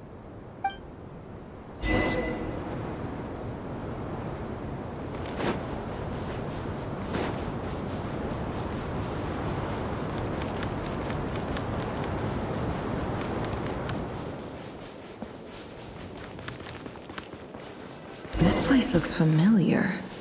That's not a good sign. There's someone up ahead. Time for a little... I wasn't expecting visitors at this hour. Wait, is that? Oh, it's him. There you are. Sinue's been looking for you all day. I think he has some news for you. Oh yeah? What were you doing just now, Uncle Retinue? Hiding away some more loose change? I know I saw some Mora. What do you mean loose change?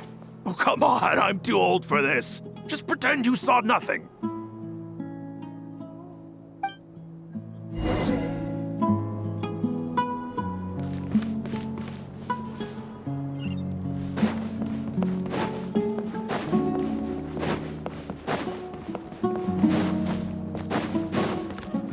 Hey, kid. Mind telling me what Sinuhe's been up to recently? I'm trying to get in his good books and I need a way in. Get in his good books? Why? What do you want with my dad, Uncle Apepi? I've written a new song. I was hoping to showcase it at the next festival, but I'll need his approval. A new song, huh? I'd love to stay and listen, but unfortunately, Uncle Retinue says my dad's looking for me. Well, there's plenty of time and I'm not going anywhere. See that pile of stones? I'll be sitting there warming up my vocal cords. Come find me when you're done. Pile of stones. Got it.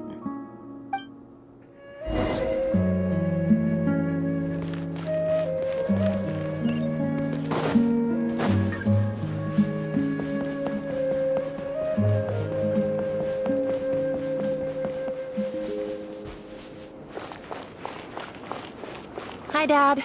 Uncle Retinue said you were looking for me. Ah, there's my little princess. If you'd gotten back just a little sooner, you could have shared the spoils of war with me. Spoils of war? Who were you fighting against, Dad? It was just a figure of speech. The aftermath of a sandstorm is no time to be waging war. I was talking about our war against thirst. I went out to fix our water supply problem, and now I'm back. Which means... We have a well again! That's right. I found a new one and brought back as much water as I could carry. It should last us for a good while.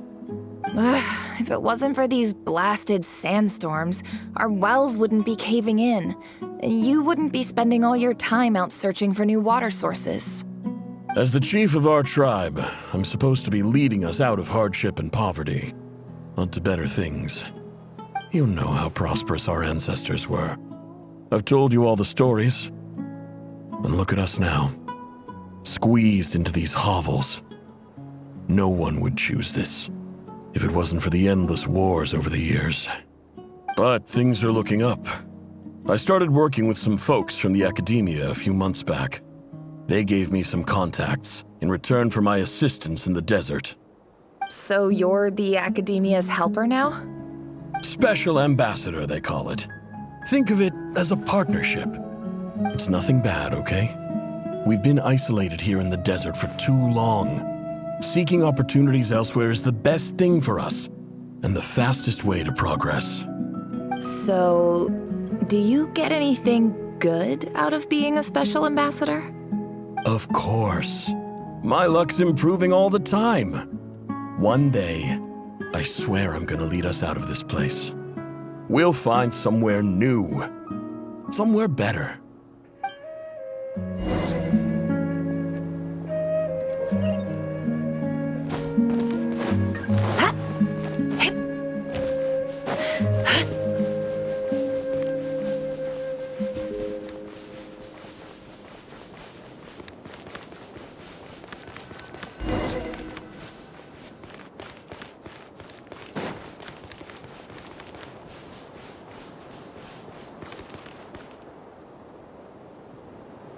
That's our well, and you know it! You stole from us! Well, you've gone from chief to thief, and now you have to face the consequences! Did you really think you could take our water without permission and get away with it? You're either brave, stupid, or both. And that special ambassador act? Yeah, nice try! We spoke to the academia. They said it was all news to them. You're a liar and a cheat!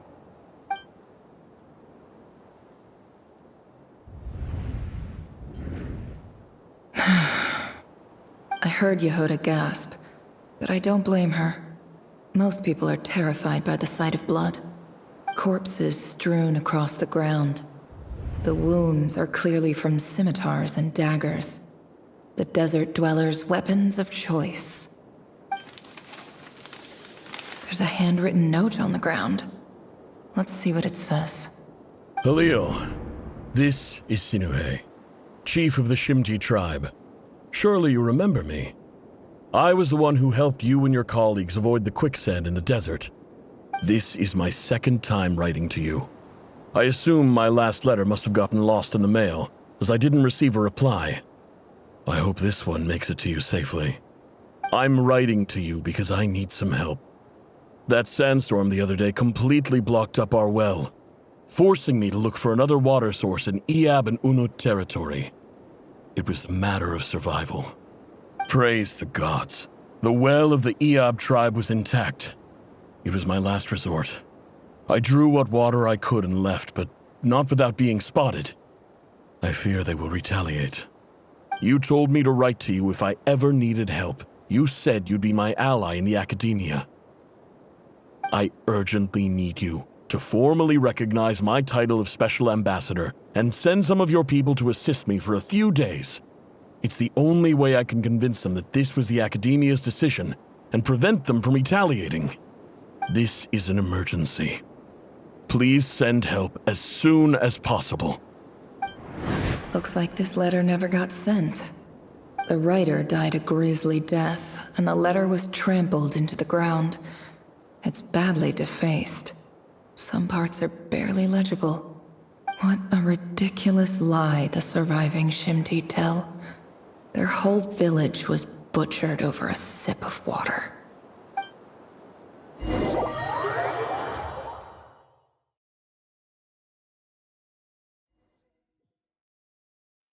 Ah, officer. Welcome. Welcome to our humble village. I thought you would at least have the courtesy to provide some respectable libations. This is the finest wine Aru village has to offer. I promise.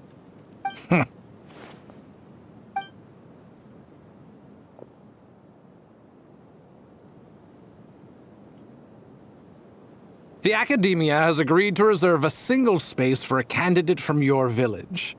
But I remain skeptical of this entire endeavor. I highly doubt anyone in this desert possesses serious academic potential. Please, have faith. If not in us, then in our god. The child we found shows great promise. I beg you, take her away from this place. Give her a chance. Don't let her talent go to waste. I don't recognize her. New arrival? She showed up here a few days ago and we took her in. She's a really bright kid. Please help. I'm begging you. So, where are you from? Nowhere special. Just a sand dune. What about the rest of your family? How many of you are there? Just the one. It's only you? Correct. So, no brothers, no sisters, no mother or father? Any who have slept on a bed of sand, I call my brothers and my sisters. Apart from that, I have no family. All right. Get over here. Sign your name on the form.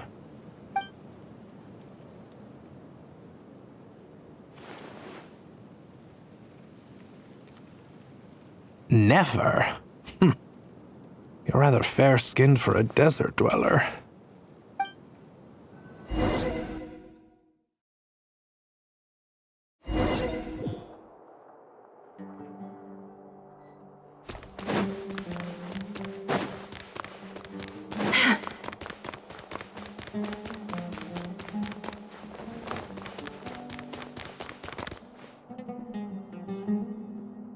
Nefer, this term's assignments have been issued already. Please read through the materials thoroughly, conduct your own additional research, and then write an essay on the topic. Yes, Professor, I'm aware. I just had a couple more questions I wanted to get your perspective on. Oh? Please ask away. Well, I saw the other students' problem sheets, and I couldn't help but notice that my assignment is much easier than theirs. Do you really think I'm a weak student? A weak student? Goodness, no. Quite the opposite. You have a sharp mind. Almost too sharp. I think what you're saying is, a weak student wouldn't have noticed the discrepancy. And if they did, they certainly wouldn't complain about the lighter workload.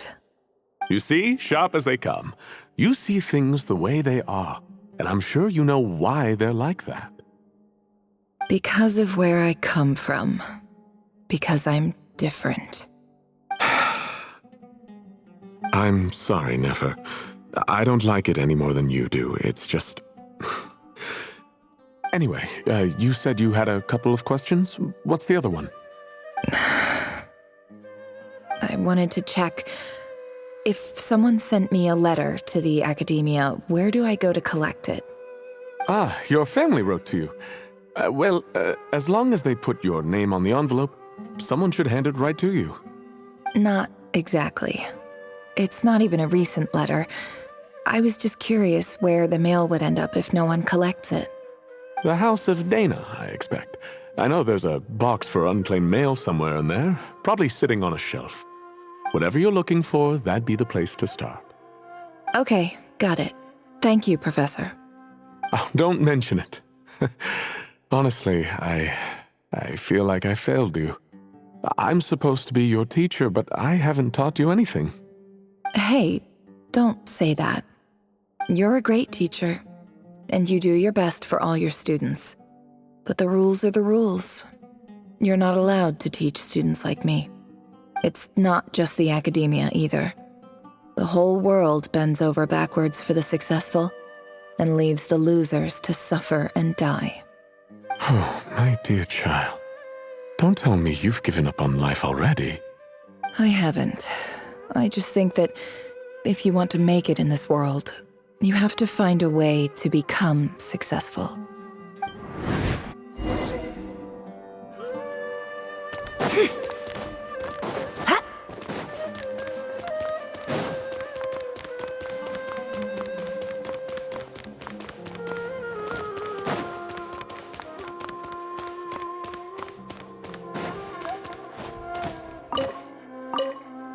This must be it. A big cardboard box full of unclaimed mail. And probably some letters that ended up here by mistake, too. Let's take a look.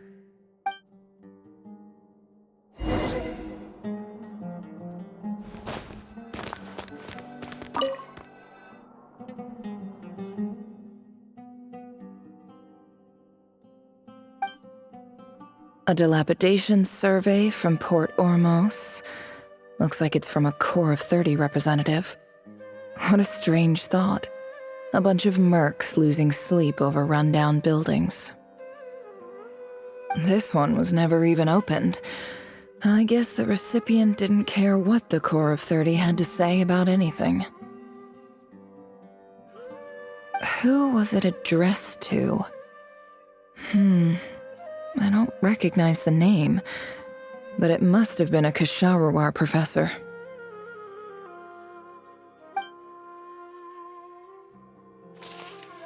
This one is addressed to the Immorta Sage. The title is Changes Observed in Satyavada Life Symptoms.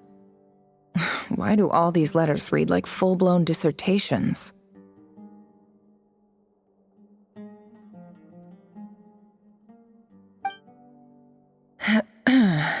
Guided by the incense, we became lost somewhere in the forest. All the barriers between levels of consciousness disappeared as our minds soared around in circles, looking for a branch to seek refuge on. In clinical terms, these symptoms fit the description of incense poisoning. The Immorta Darshan strictly prohibits the use of hallucinogenic substances, but I believe there are still people getting away with it. For example, my neighbor who always breaks out into song and dance after using incense. This seems like something the academia would want to know about. Why wasn't it collected? Wait, what's this written on the back? It's so small. The note says, "The sender authored this letter while under the influence of mushrooms. I would send it back, but no return address was provided. Stamped by the Grand Conservator of the House of Dana."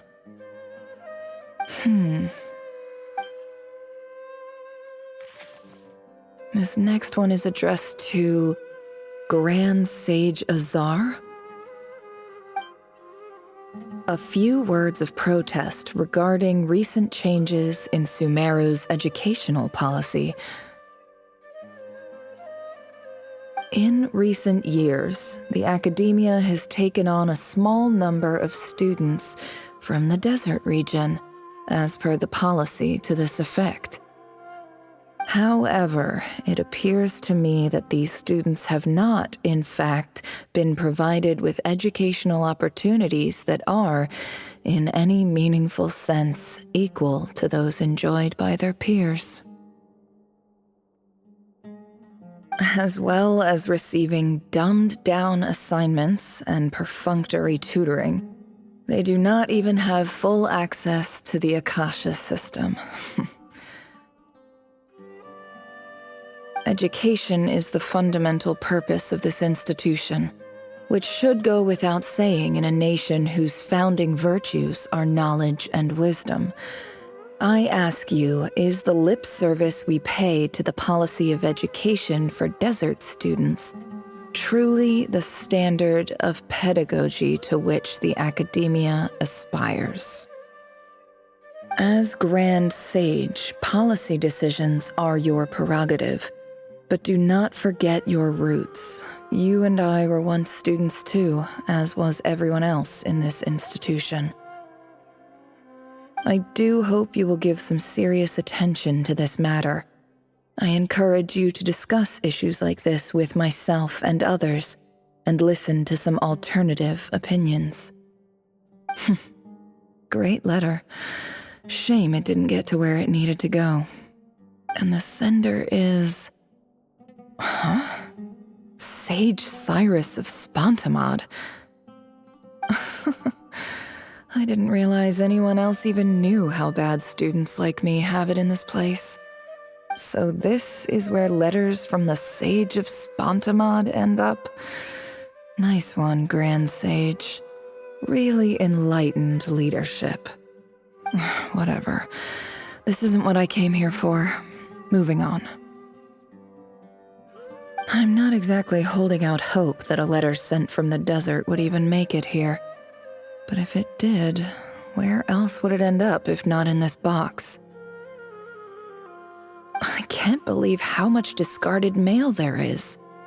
Must have been years since someone last went through it all. And this is just one box. The whole house of Dana is boxes on shelves.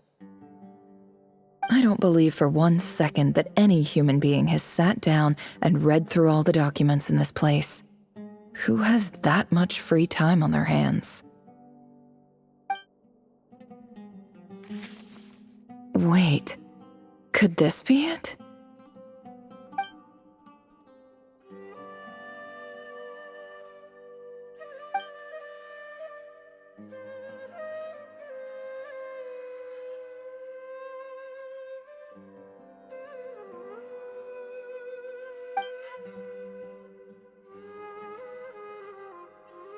Greetings, Halil.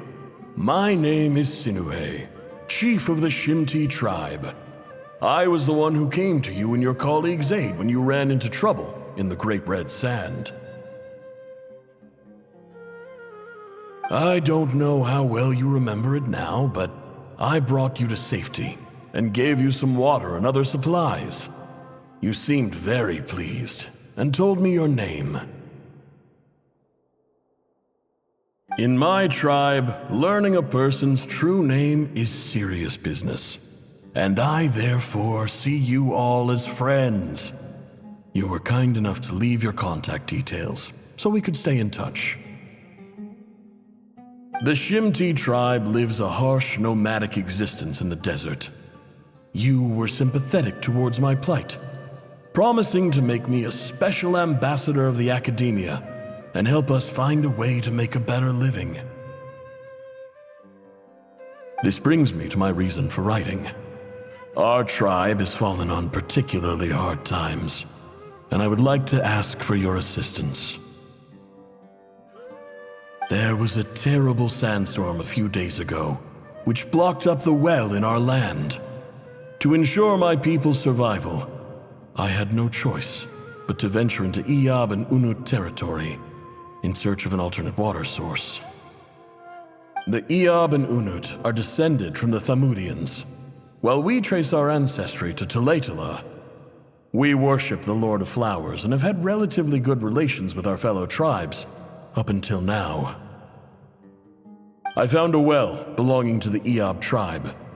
They declined to help us, but I really had no other option, so I took some water to keep me and my tribe alive.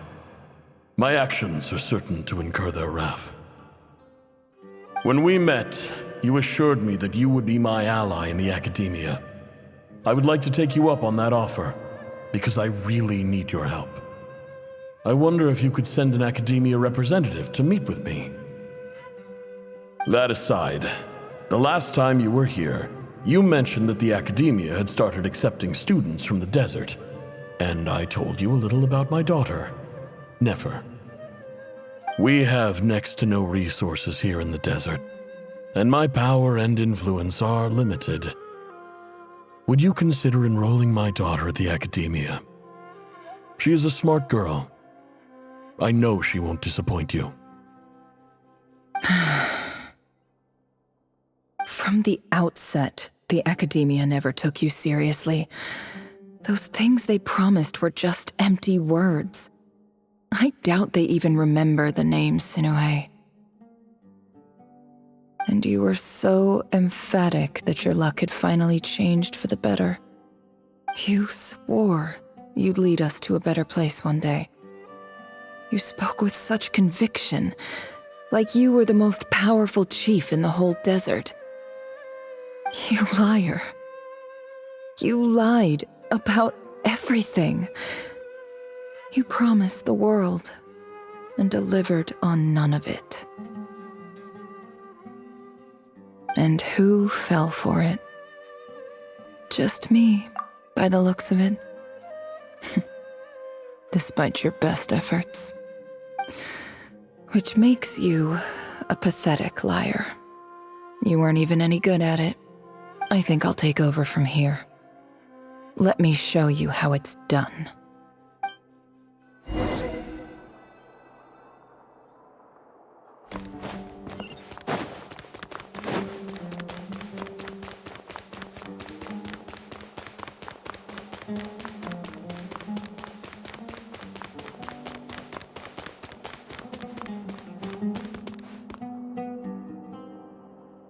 I just came to say goodbye. Thanks for everything you've done for me in my time here. Nefer? You packed your bags. Where are you going? I'm quitting. Something's come up in my hometown. Gonna head back and deal with it. Huh? But this was a hard-won opportunity for you. You know that better than I do. It was, but it doesn't matter. I have more important things to deal with, and they can't wait. Oh, and I didn't want to overfill my bags, so I left some incense on your desk.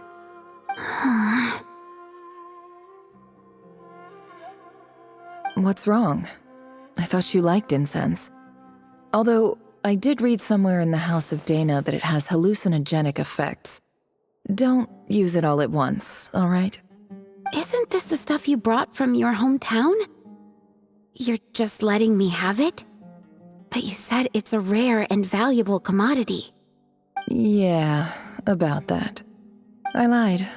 It's not rare at all. There's this bunch of ruins near my hometown that are practically overgrown with this plant. It's not worth much. Keep it, it's fine. But Nefer... All right, that's all from me. You take care.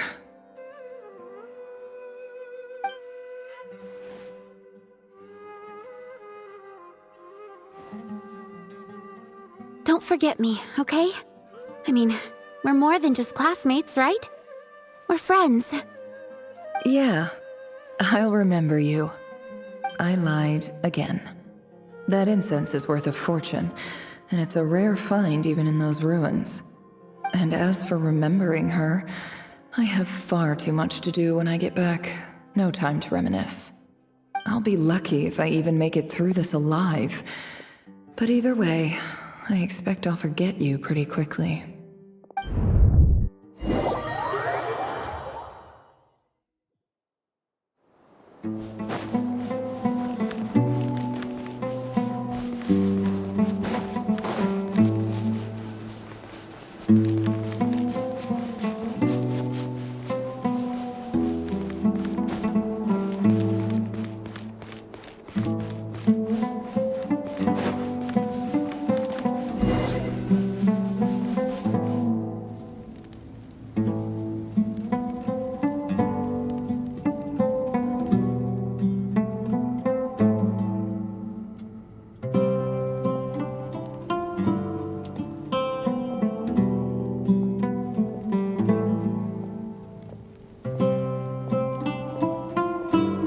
It's a pleasure to meet you, Mr. Arif.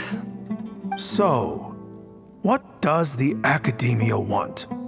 Since they've sent their special ambassador, I assume there's a big business deal to be made. If not, I'd be very disappointed. Please, sir, lower your blade. You're lucky I'm the one they sent. Not all special ambassadors share my admiration for the Eab people. The ever-shifting balance of power in the desert reduced the once great civilizations of this region to rubble and sand. But the story of the Eab has a very different trajectory. Others grew weak, but you grew strong, beginning in obscurity and moving to prosperity. You're the only ones who defied the trend. Huh. So, you do know who you're dealing with? This well is the perfect symbol of your strength, is it not? It used to belong to the Unut, but it looks like you have control over it now. You're not wrong. But I'm sure you didn't come all this way just to flatter us. Of course not. I came to bring you some very good news. Some information that recently came to light, which might just be your ticket to freedom. Records uncovered by the Vahumana Darshan show that a certain well currently under Eab control is built on top of some ancient ruins. These ruins are of great archaeological interest to the Academia. I checked the map carefully on my way over here, and I'm confident that this is the well in question. The Academia is offering 50 million mora in return for excavation rights. 50 million? No, wait. If these ruins are as important as you say, 50 million's a little low, don't you think? Don't get greedy, Eab. We know far more than you think. We know that you seized this well by force. Wasn't that the first step in your rise to power? To drive away the Unut and steal their water supply? So what if it was?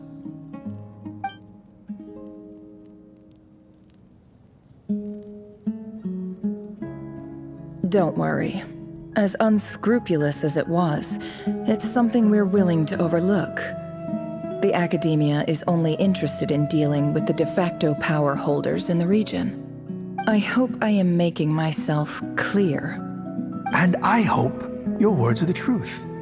If I find out the Academia is trying to play me, I'll hunt down every one of your people and make you watch as I cut their heads off one by one. I assure you, Chief, that would not be in your long-term interests. You don't want to make an enemy of the Academia. You see how I'm dressed, don't you? I appreciate that you've never been to the rainforest, but surely even you recognize an ambassador's attire when you see it. And what does a barbarian like you have to lose anyway? You really think the Sumeru Academia would bother to come all this way just to lie to you? We have more important things to worry about.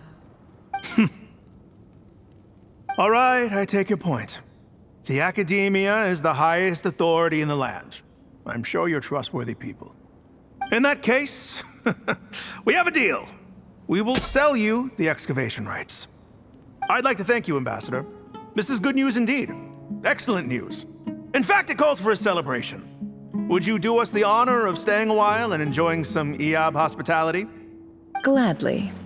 I am partial to wine myself, and I trust you are as well. So let's indulge in a few drinks together, in celebration of this momentous occasion.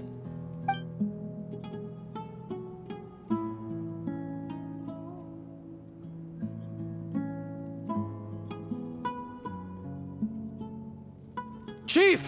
Chief, it's an emergency! It's the Unut. They've taken the well. What? Well, don't just stand there. Take it back. Yes, Chief. I have every confidence in the Eab's military superiority. And yet... What is it? The Unut's response was alarmingly fast. The day after we reach a deal, they seize the well. This can't be a coincidence. Perhaps there is a traitor in your midst. I don't think so.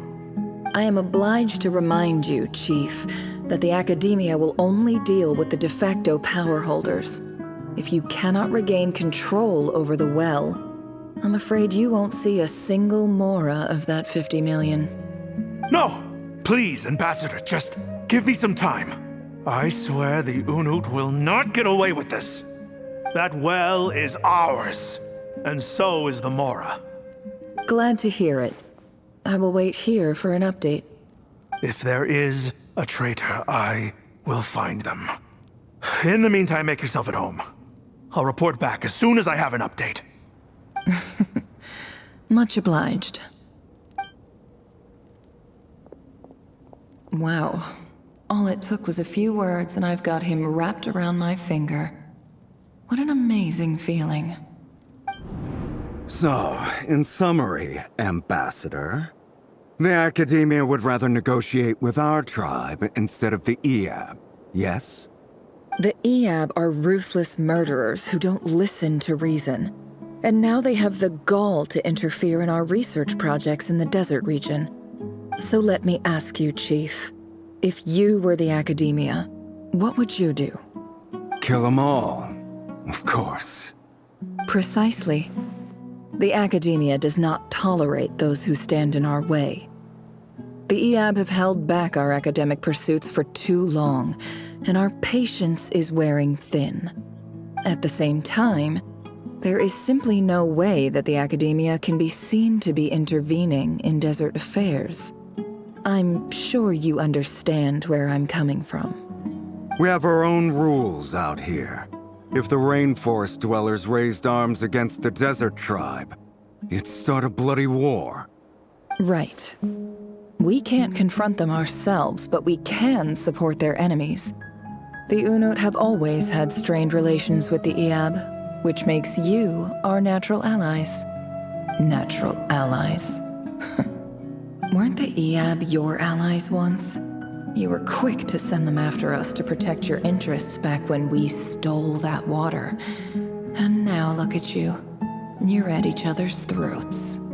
Let me be clear. The Academia wishes to collaborate with the legally recognized rulers of the desert in this matter. We are asking for excavation rights to that well, and our offer is 50 million mora. Say no more. I believe we have an understanding. Good. Then I suggest you get to work. Get us access to that well, and the mora's yours. You see, Dad? Lying is easy when you know how. People will believe anything.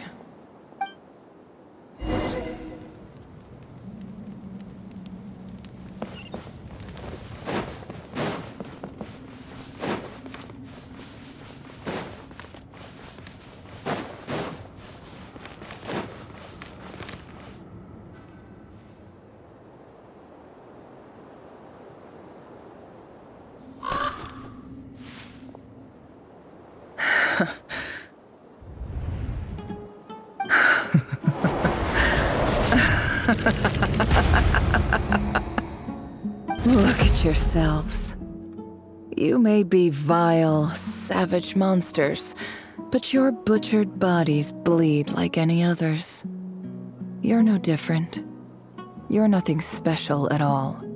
The monsters who destroyed my home, they're just ordinary, petty human beings. What a joke. I think we're even now. Maybe I've even done the desert a favor. It's a better place without all these people around. Oh, Sinuhe, my gullible fool of a father. Perhaps if you'd been as ruthless as I was today, our tribespeople would still be alive. In this dog-eat-dog world, a chief needs to be tough to survive. But you couldn't do what had to be done. So I did it for you. Never. It's okay. All of this is in the past now. I believe I remember you promising to remain silent. Yeah, but even so... Yehoda, is there anything you can do to ease the tension? Alright, time for a sharp turn onto a completely different topic. So, anyway, that's enough of that. When are we getting out of this place? Feels like we've been walking forever. I'm getting pretty tired. Oh, Alma, you tired? Yes. If we can find somewhere to sit down, I could certainly do with a rest. It's not far now. There should be a temple just up ahead. Yes. Really? A temple? That's where this story ends? I guess that's how things go in the desert. Desert dwellers can never escape their destiny. Or so everyone says. I never wanted to believe it, but looking back now, I'm as desert as they come. You mentioned a temple. What's waiting for us there? My biggest trade secret of all. Ah. Then I'm guessing it's where you got your power from. The power to peer into other people's minds. I didn't know you were clued up on any other religions. I'm no expert in the history of Sumeru, but since you come from the desert, I would imagine it has something to do with King Deshret. Sounds impressive. Ah, I know who you mean. General Mahamatra Sino. The spirit of Hermanubis dwells within him. That's Boss Neff for ya. She knows everything. Sino's hardly a figure of obscurity, but I know about Sethos too. What about him? Is he a big deal or something? Well, he's not a small deal, let's put it that way. Please, this is the bare-bone basics. Save the flattery. Thanks for your patience, everyone. I'm sure it's been a lot to take in. With any luck, that's our exit just up ahead.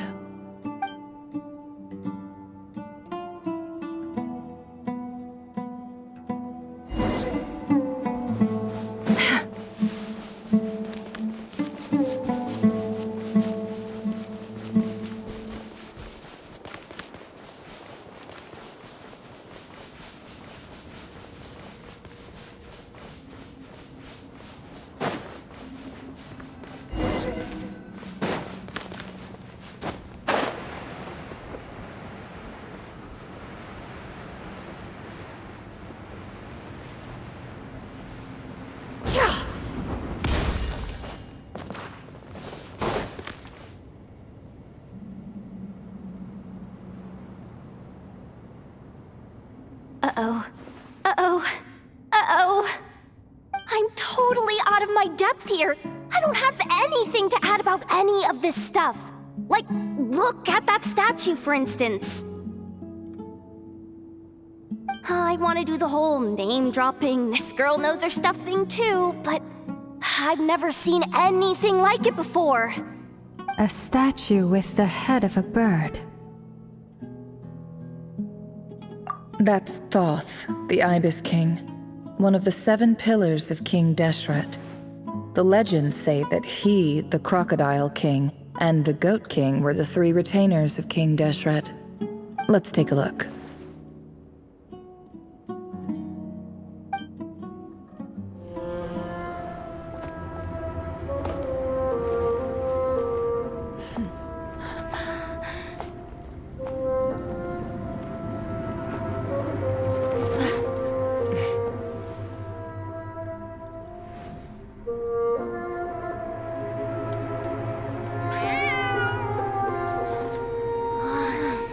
It's just Ashru. So, all is well?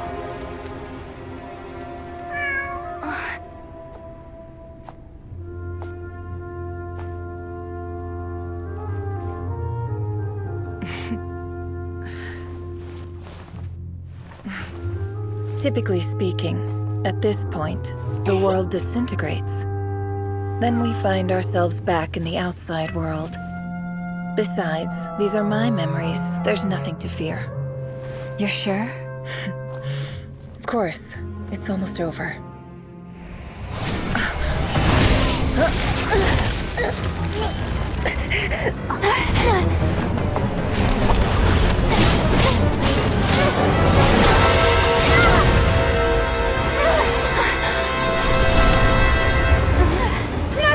Hold on!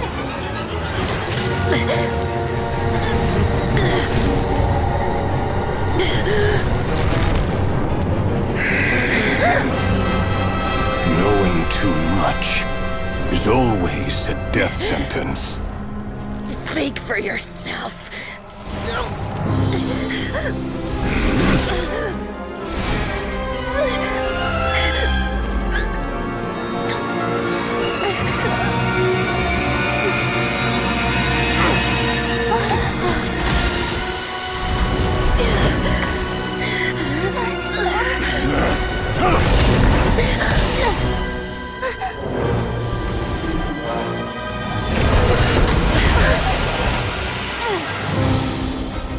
How repulsive.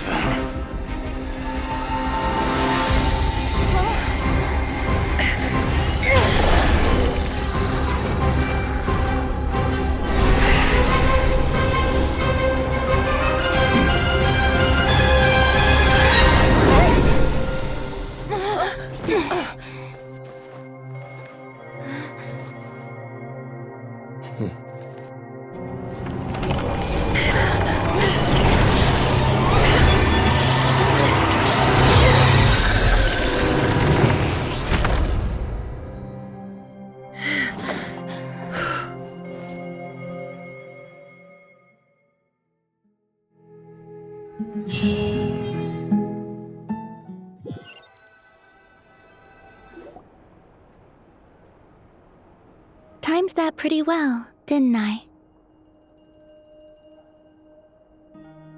It's okay.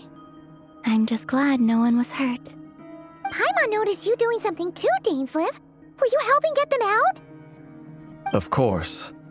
When I asked Nefer to conduct this investigation, I was not naive to the dangers involved. I had a duty to ensure your safety.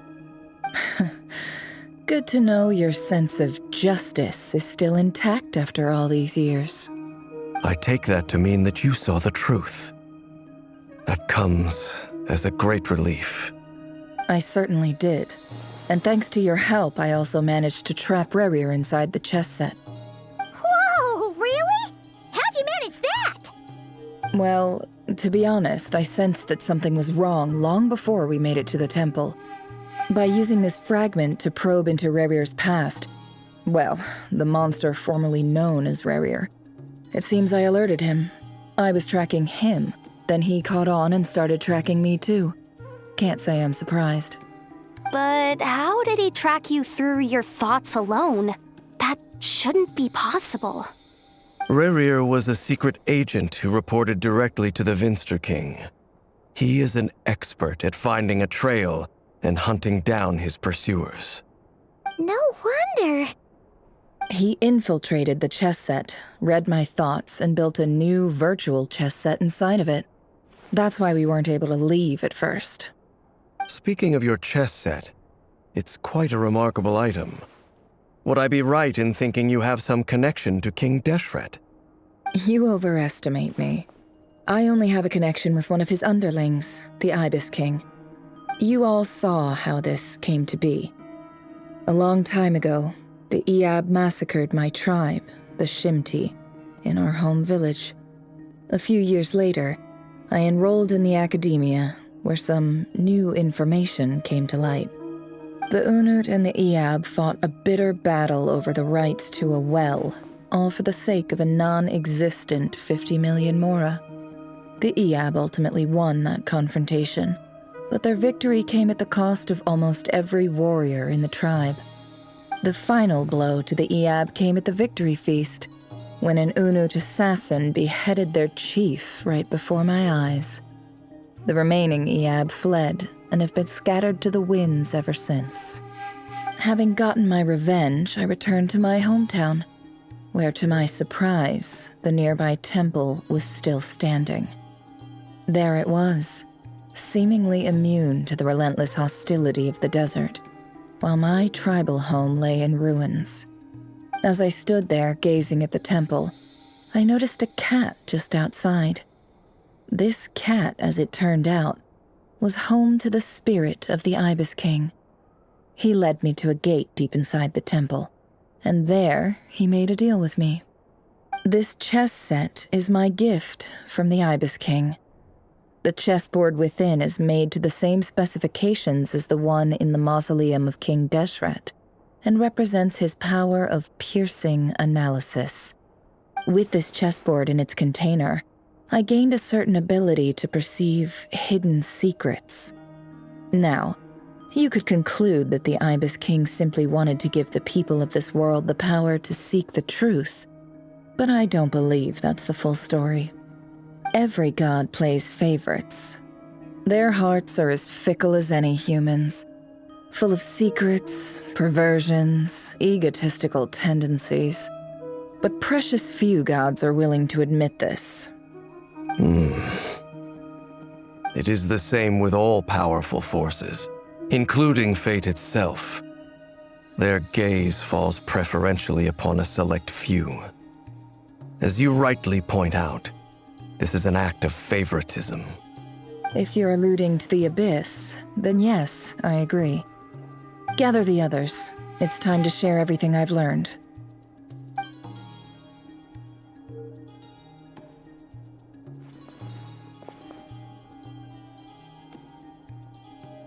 Thank you all for being here.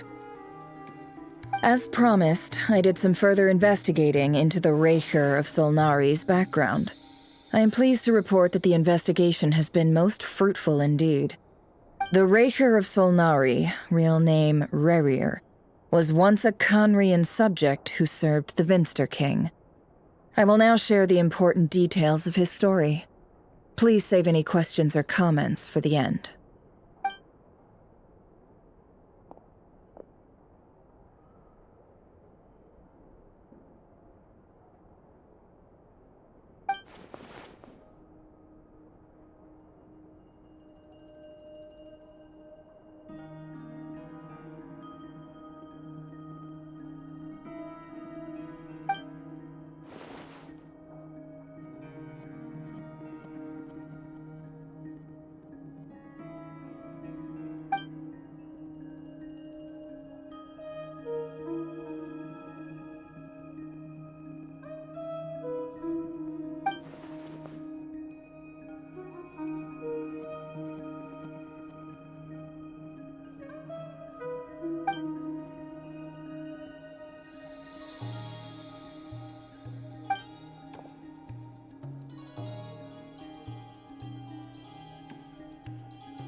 So that's why he's so obsessed with the moon.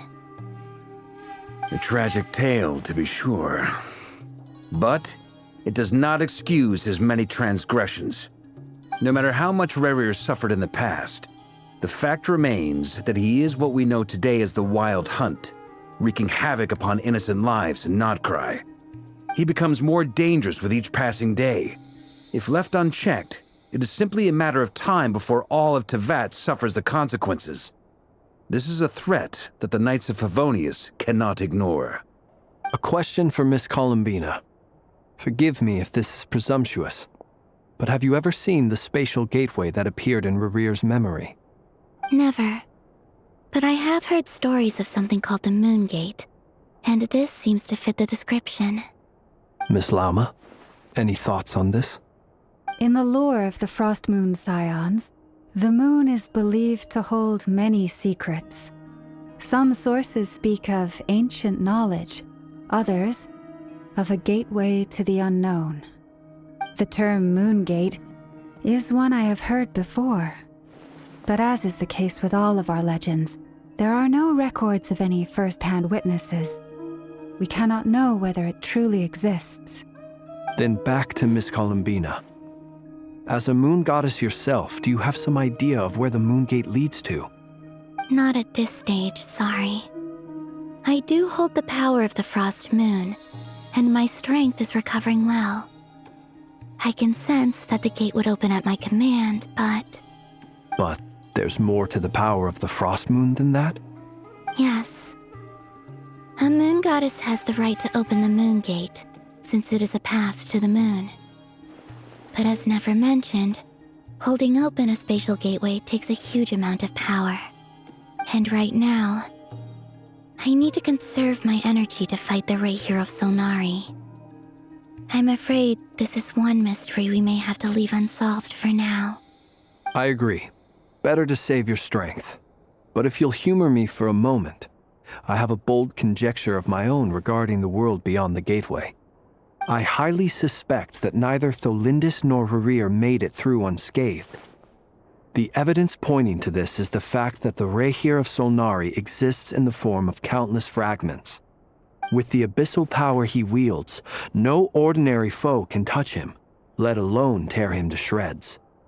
And yet, the wild hunt proliferates wherever his scattered fragments lie, drawing hordes of monsters to many different locations across the land.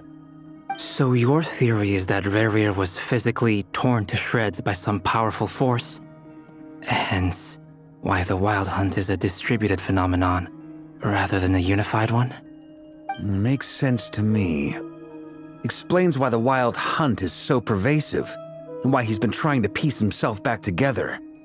He was whole to begin with, and he wants to be whole again. Without the power of the Abyss on his side, he almost certainly would have perished the moment he was torn apart. But the Abyss, much like a curse, has kept him alive. I could not agree more. The power of the Abyss is most surely a curse. It is a compelling explanation, and one that accords with my present understanding of Abyss creatures. Whether the life form in question is primitive or advanced, if a curse has extended its lifespan unnaturally, it will continue to survive in spite of everything. This raises some interesting questions. I will run some experiments and see if there is any validity to my suspicions. That being said, regardless of whether my research bears fruit, I would like to thank Miss Nefer for conducting such a thorough investigation. Already, it has greatly enriched my understanding of the entity we face. My pleasure, Mr. Albedo. I too hope that the information I have shared today proves useful as we look to formulate the next stage of our plan. Hey! What is it, Dainsleif? You look really upset! It's just... when I think of the man I once knew as Rarir, I struggle to understand why things had to turn out like this. The two of you used to be friends, didn't you? I don't know if these words will bring any comfort, but my heart goes out to you. Mine too. We could never know all the hows and whys of the way things are. The moon and stars are full of untold secrets and lies, and the skies are host to many more mysteries than these alone. Yet, none of that can begin to compare with the complexity of human life. Those are the first comforting words I've heard in a long time. Thank you, both. Well, I think this is a good place to end today's meeting. I'm sure Nefer needs some time to recover. She's been through an awful lot today. That's very thoughtful of you, Lama. Of course. Sounds good to me. Take some time to rest and digest before we reconvene to nail down a plan.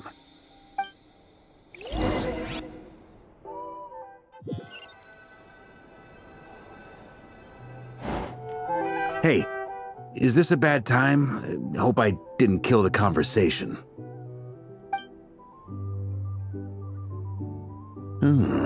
Nice room. Oh, I'm not coming in, though. Why not? It's just a hotel room. If it's all the same, I'll just stay out here. I might not look the part, but I'm technically a knight. Barging into people's private quarters isn't the kind of thing we do.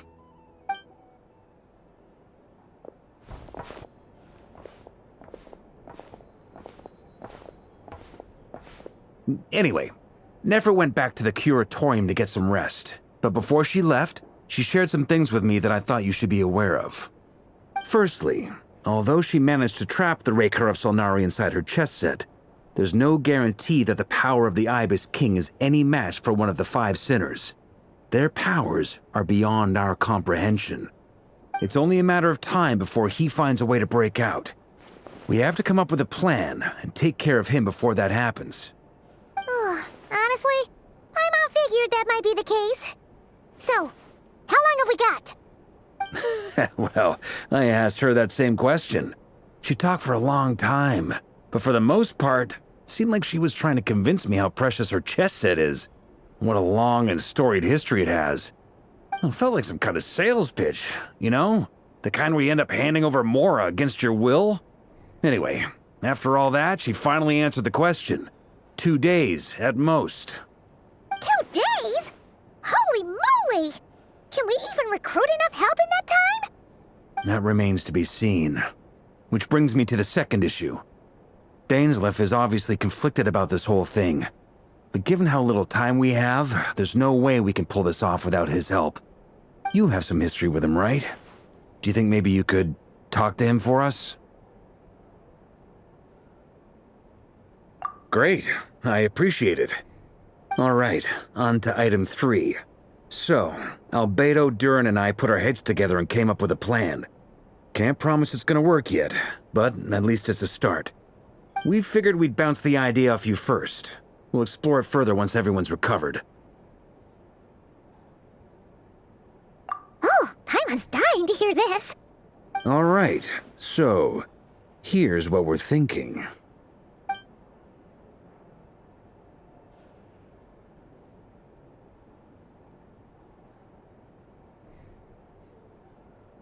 We felt a little uneasy about roping you into this. I mean, firstly, you're not locals, and secondly, none of us are your boss. You're well within your rights to refuse if you so choose. Roping us in? Why would you even say that? We know the stakes here. It's all of us against the Raher of Solnari, or none of us stand a chance. I choose my words very intentionally, I'll have you know. I like to think there's an art to striking a down-to-earth tone even when the stakes are through the roof. Sir Varka, I have a few thoughts about this plan. I'm all ears. I think we can be more flexible with how the roles are allocated. In my view, the most sensible lineup would be like this.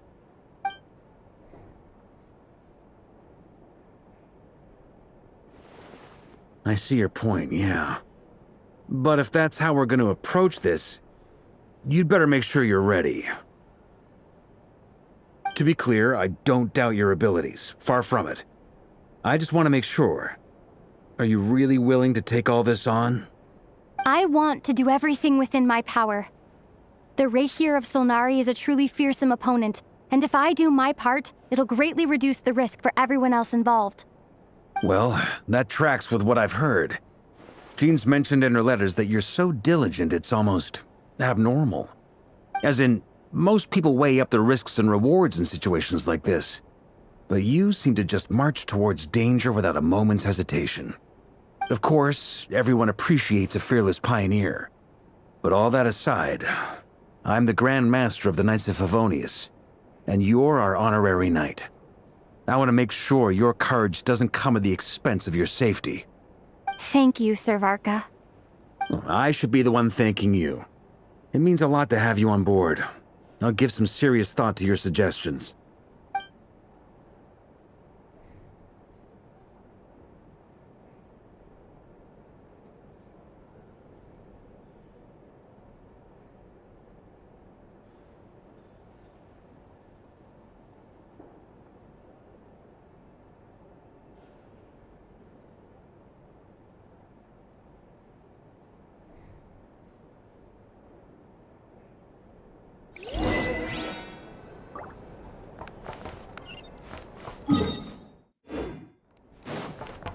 Merciless.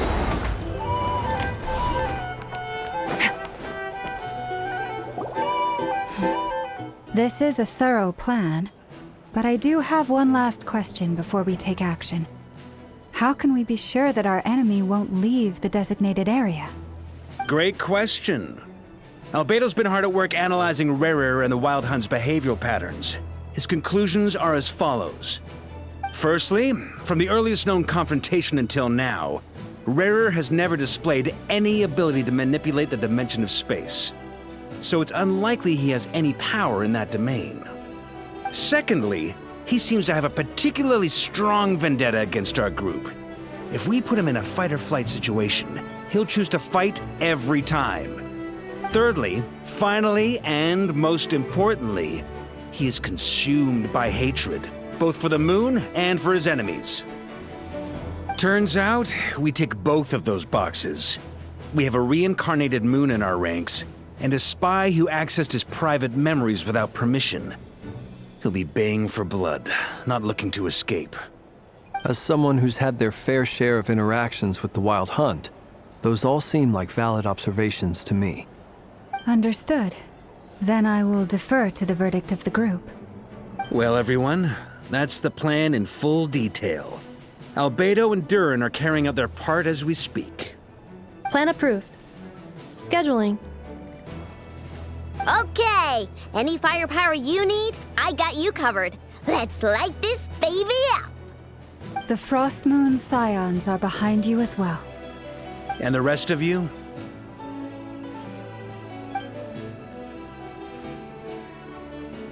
No objections? All right, then it's settled. This is the plan we're going with. Next up, an old tradition of mine.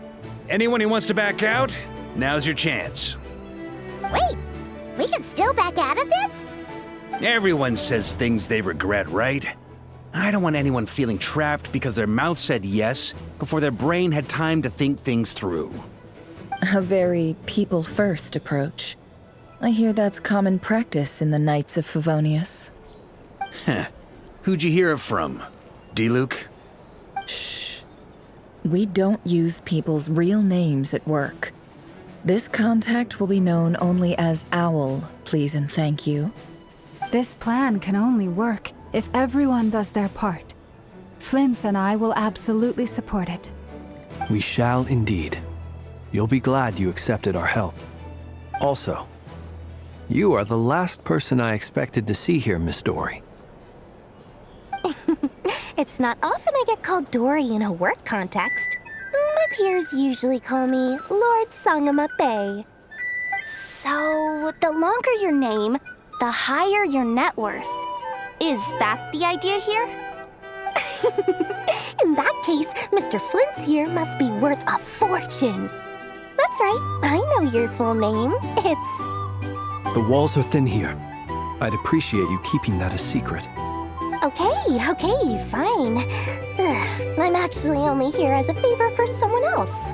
Do you have any idea how much it would cost to hire me otherwise? Oh, does this mean someone out there actually has the power to boss Dory around? It most certainly does not. We have a long-standing and mutually beneficial business partnership. She's actually the mom of a friend of yours. Said mom supplied me with a great little trinket, but now that lady's ruined everything. If I don't start building a little goodwill now, my whole business in Notcry is gonna go down the drain! Okay. So what exactly is so special about this pendant? It's a lucky charm that a great mage made for me. We have a business relationship, and she was worried that something bad might happen to me. So, she wanted me to have something that can store power to protect myself with. I finally got it all fully charged up with Kuuvahki, and then never went and used it all up at once! Never lost so big in my life! You're right. It was all my fault. I didn't mean to drain all the Kuuvahki in the pendant, but I'll make it up to you. You will? Well, in that case, how about you give me your chess set, and we call it even? I knew you'd say that. Well, it's yours if you want it. In fact, take it now, and I'll even throw in a free Raker of Solnari. Deal? You're putting me in a difficult position here. It's a very useful thing to have around. but I have a funny feeling it won't be around much longer. I guess we'll see in a couple of days. Looks like bankruptcy for me. Hey, don't be so pessimistic. See this through and you never know. You might find a new business opportunity on the other side.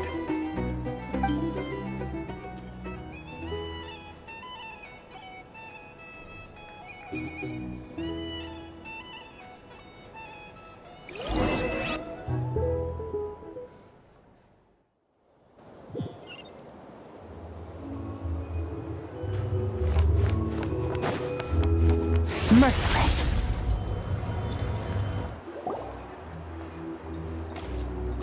Dory! How are things going? Feeling ready? Oh, I was born ready. We only have 2 days. You think Lord Sangamabe would let an opportunity like this slip by? Don't forget, when something's in high demand, the people with the goods on hand get to charge the highest price of all. Even higher than the sellers taking advance orders. Ta-da! See? It's right here. Ah, it's so pretty.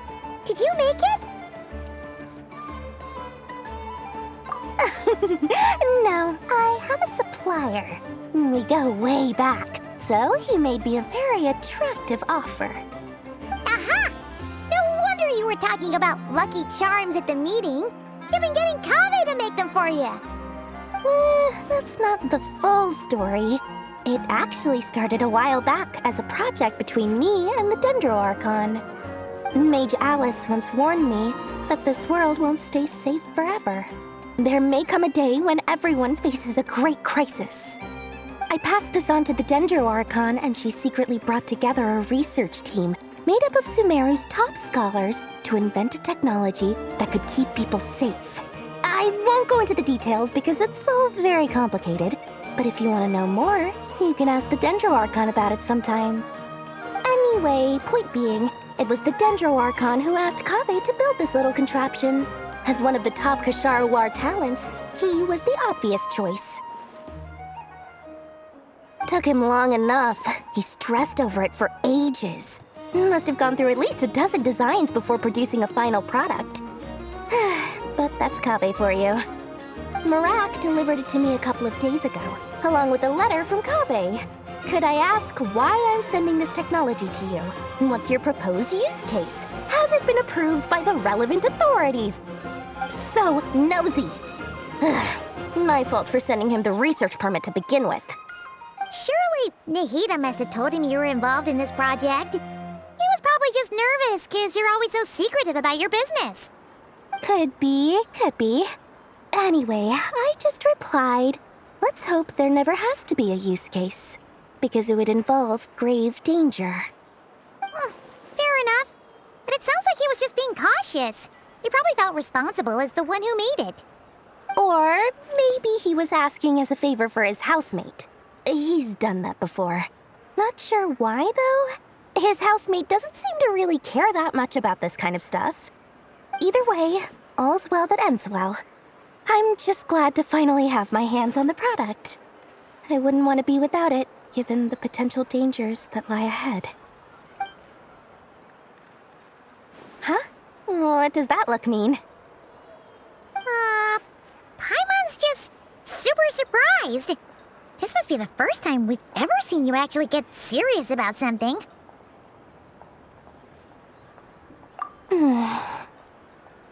Well, a long time ago, I made a promise to myself.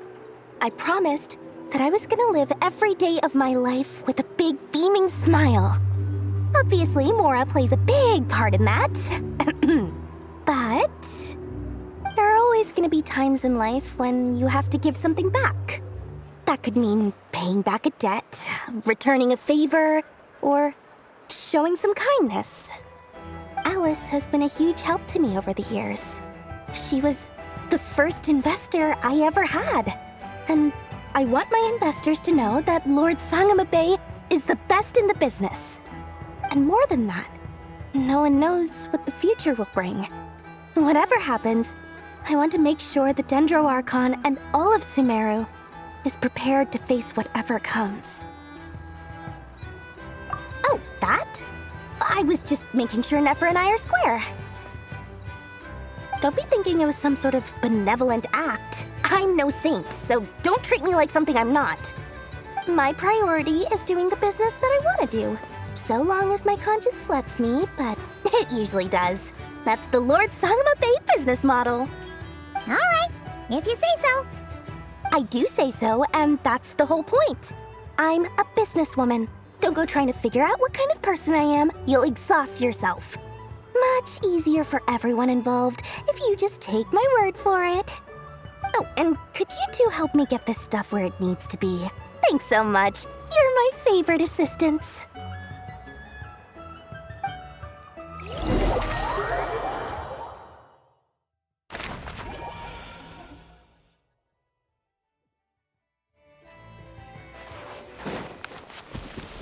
Fearless.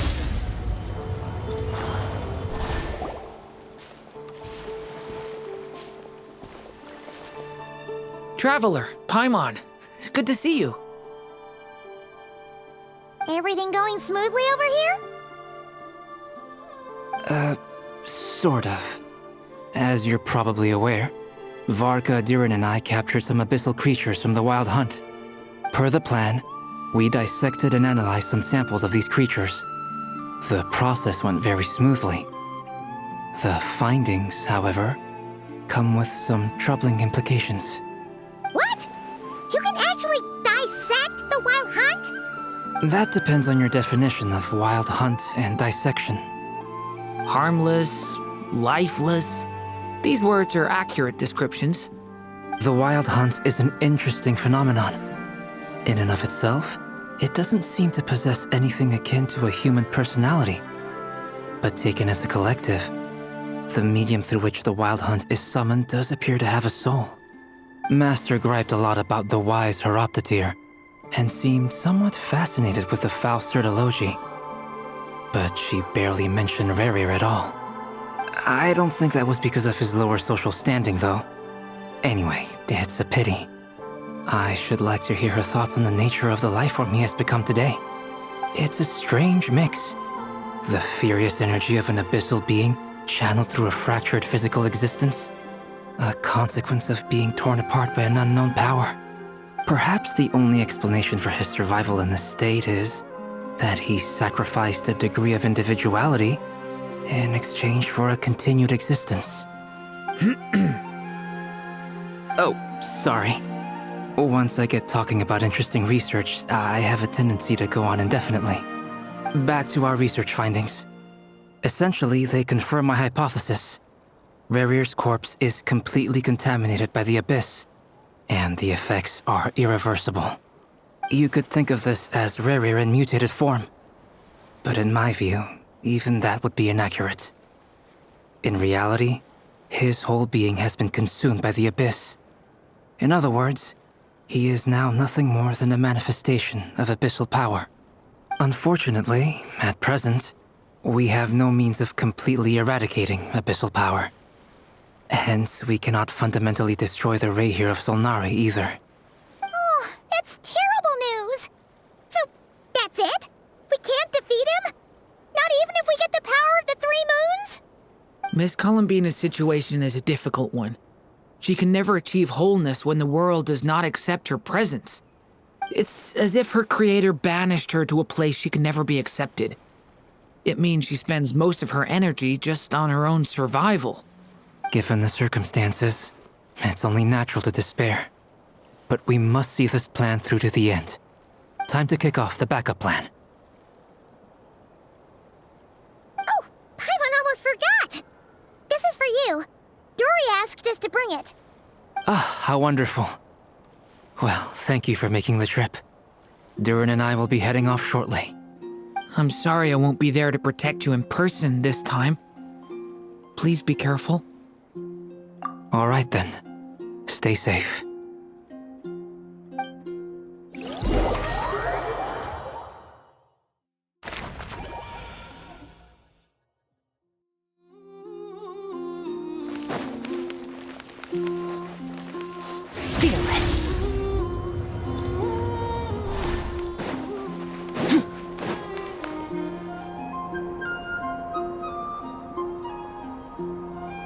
Miss Lauma, is everyone here? Yes. The fate of my flock is in your hands, Grand Master Varka. Please keep them safe. My lady, what are you saying? Within the next 24 hours, we will face the biggest crisis the world has ever seen. This is not a burden that we deserve to bear, but I believe that we reap what we sow in this life. So I intend to act. I must do what I think is right. For me, that means fighting for the future of Nodcry. This gentleman is the Grand Master of the Knights of Favonius, Varka, Knight of Boreas. In my absence, please follow his lead. Hey, everyone. Guess I should introduce myself. Well, to start with, I know my way around a battlefield. Biggest strengths are honesty and hard-workingness. Anyway, point is, I don't intend to let Lauma down. I'm gonna do everything in my power to keep every last one of you safe and sound.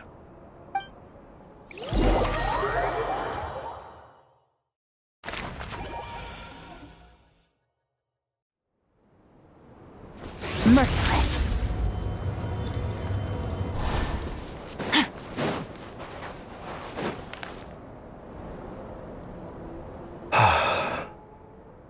Something on your mind? Miss Columbina, was it? I believe that's how the others addressed you. That's right. Names are funny things. Have you always been called Dainsleif? Yes. I take it your own name has a more complicated history. I have a different relationship with names than other people. To be honest, I'm not even sure that Columbina is my name. At least, not in the same way that Dainsleif is yours. But it's what everyone calls me, and I go along with it. A lot of my life has been that way. I get so used to things that I forget to question why they are so. I never used to think much about where names come from, or what they mean to people. Maybe something's wrong with me. You're different from other people. I sensed it the first time we met. You're more perceptive than most.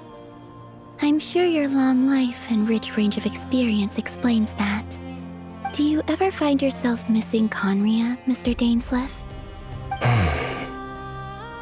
Difficult to answer. I have dreamed of the past many, many times. Sometimes I'm fighting tooth and nail.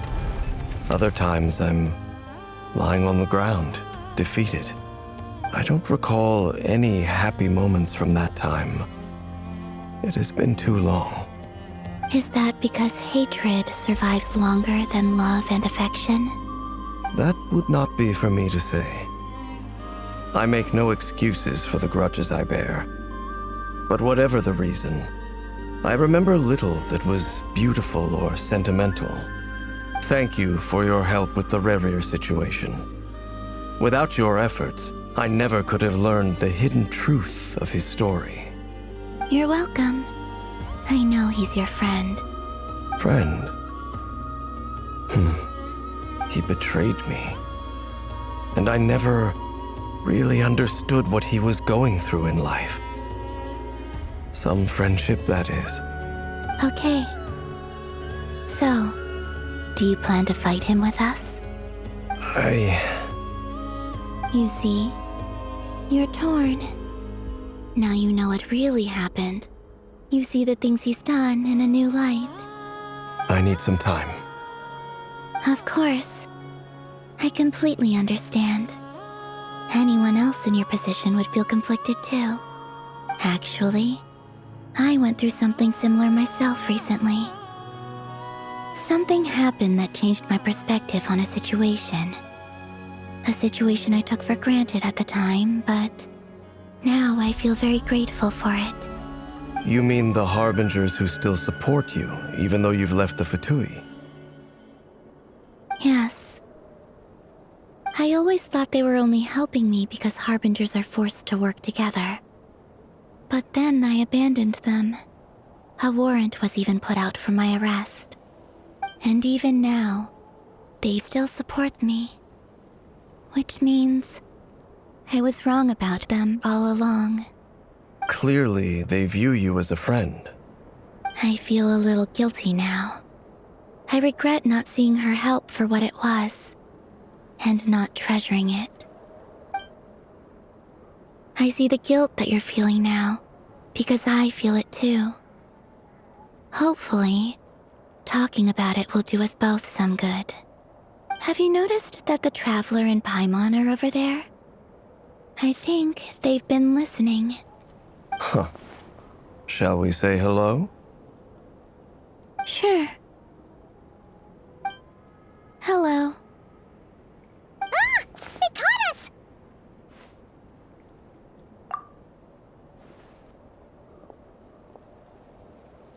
I apologize for making you worry.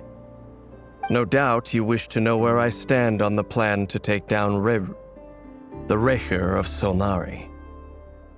I'm afraid I need a little time, but I will seriously consider joining you. You will? Oh, thank you so much! Everyone will be so grateful to hear that! They needn't be. This was something that I was going to have to face up to eventually. That doesn't matter to them. They're grateful to you regardless. You can't control their gratitude, so just accept it. And then, have a think about whether you're willing to join us.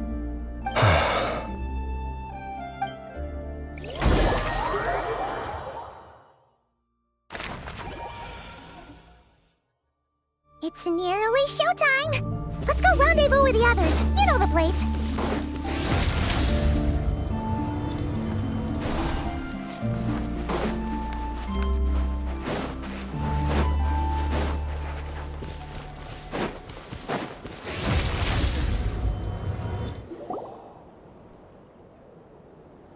Ah, you're earlier than I expected. Hey, Flins! Been waiting here long? Not too long. I came a little early so I'd have some time to think. Are you nervous about the battle? Quite the opposite. I'm reminiscing on my past battles. When I was awakened by the Ratniki, I had not touched a weapon in many years. I felt like the battlefield was not where I belonged. But after waging war against the Wild Hunt for so long, I came to realize something. A life of absolute peace is simply not a possibility for me. My restless flame indicates that somewhere inside of me, there is a deep yearning to root out the evil in this world. Oh, that doesn't sound like such a bad thing. Well, in the past, when I was a Fae whose primary concern was hibernation, it was hardly ideal. But it certainly serves me well here in the present. And I am delighted to be able to join forces with you in this endeavor. Looks like I'm not the first to arrive. Ah, Miss Lauma. Did you sleep okay last night? I struggled to settle down at first, because of the nerves. But don't worry. I got enough sleep in the end. I'll be just fine. Please, I'm just doing my part. Never! Over here! Aino asked me to relay a message. She said Anefa will be on high alert and keep a close watch over all secondary districts where defense is required, providing support as necessary. Meanwhile, Aino herself will provide range support to us directly, using her latest invention. Excellent. My thanks to all involved. The chess set's looking a little unstable. It won't hold him much longer. We should be prepared to engage at a moment's notice. No sense sitting around waiting. Let's make the first move while we still have the option. I agree. Paimon, find a safe hiding place. Got it! Be careful, Traveler! I will.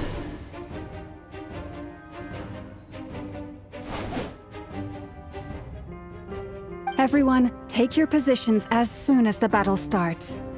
Every ounce of strength we have in our bones, let us bring to this fight. Ready? Let's go. I've seen all your futile ploys before. You have become the authors of your own demise. I wouldn't be so sure about that. You are merely a moment of sport before I tear down the moon.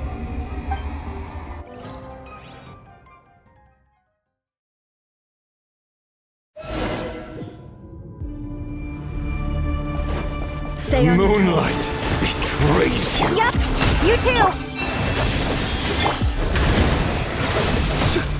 Keep your deadbeat silent.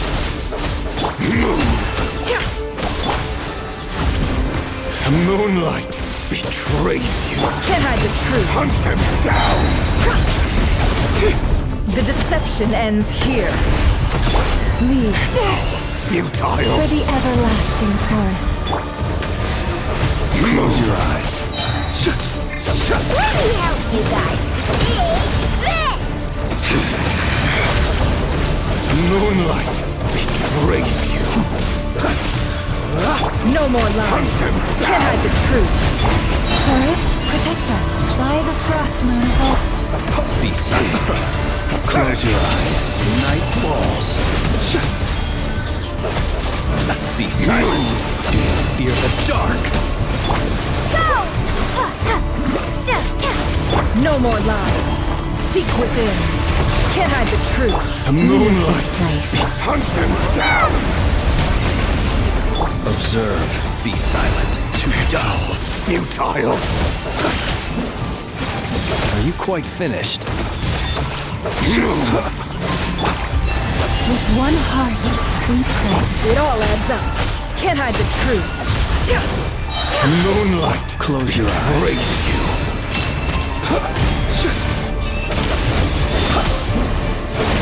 It all adds up. The deception ends here. Pathetic. Forest, by the frost moon of old. A grave tranquil. Observe. Be silent.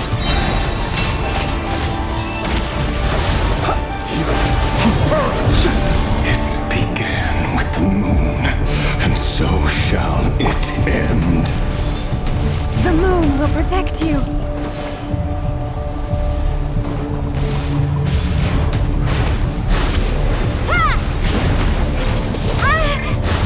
Can't hide the truth. It all adds up. Do you see now?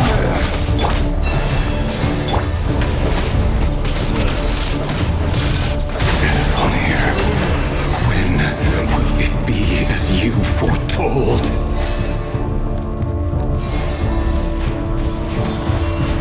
Move.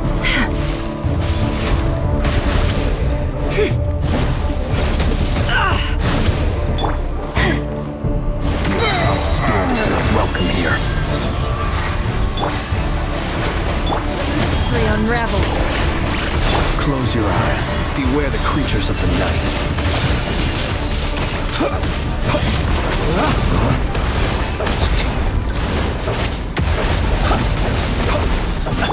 The moonlight. Pathetic. No more now. Leave this place. With one heart, we pray.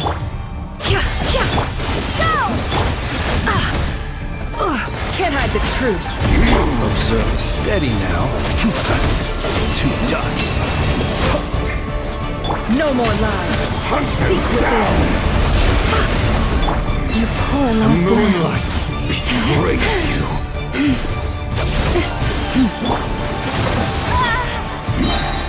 Bombs away! It all ends. Leave this place. For the everlasting. Close your eyes. To dust.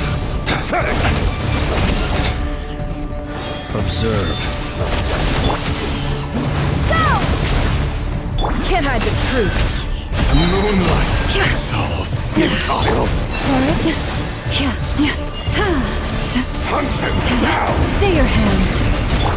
Water jet! No more lies. The deception ends here.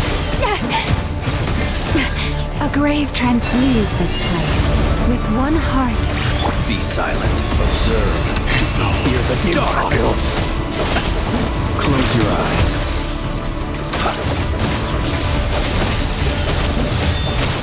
Fear the dark. Can't hide the truth. It all adds up. The moonlight betrays you. Seek within. Move. Your moonlight of heroics is over.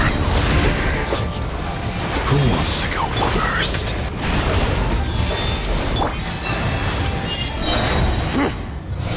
No. Get out of my sight! No! Death is We've within been my separated. grasp! You okay? Never! Where are the others? Stuck outside the barrier. I guess he really doesn't like us. Run, I was to hide before. Knowing too much is always a death sentence. Be careful what you wish for. How much power will it take? Mama! Can you hear me? Hold on, silence. Voices are gone. But at least I know they're still there. I need to focus. Stick to the plan. Remember my most important task. Just stalling him. If I can stall him for long enough, the moment will come. Go! Destroyed! Can't attack! Absurd! Go! Wipe out! It all adds up. Seek within.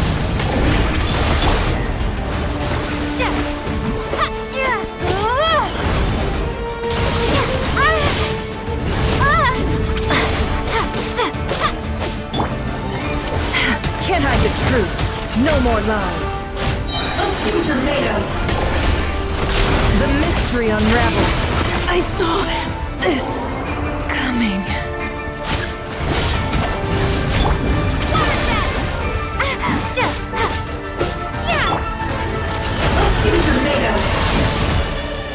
It all adds up.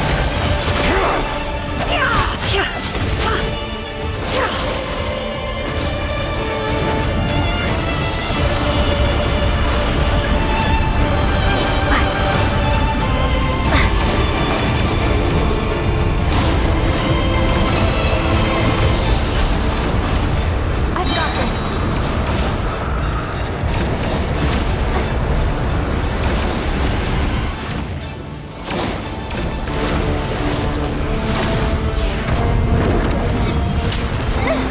The shield's Death broken. is within my grasp! Don't push your luck.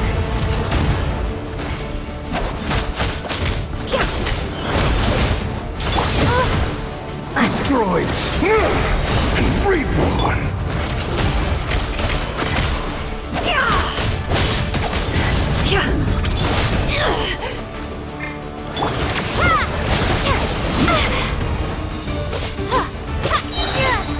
Bombs away!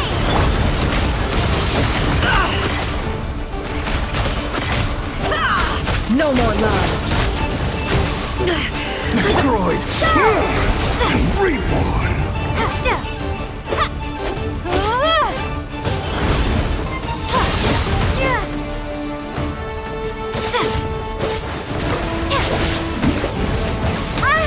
Destroyed! It all adds up. Seek within. No more lies.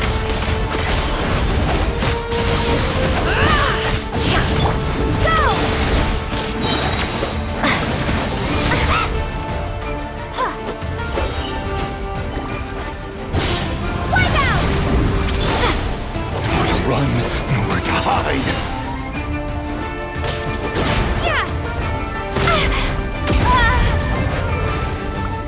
Your death is within my grasp!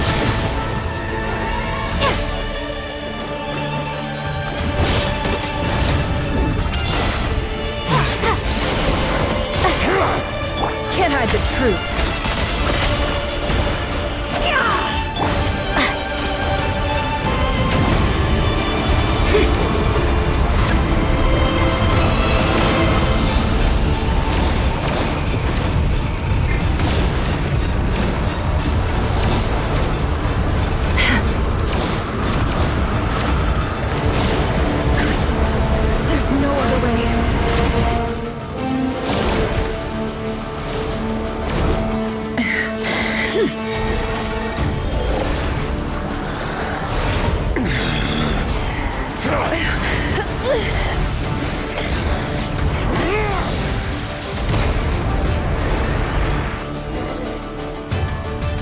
The only way to defeat Rarer is to borrow his own power. That means Columbina will have to disappear while you two bear the brunt of his attacks. You have to hold on. Find a way to keep him focused on killing the two of you.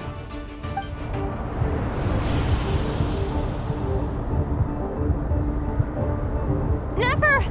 Your eyes are bleeding. Soon you will be powerless to resist. And then, I will reduce you to dust.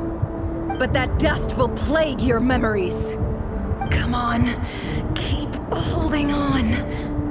Any other tricks up your sleeve? Let's see them.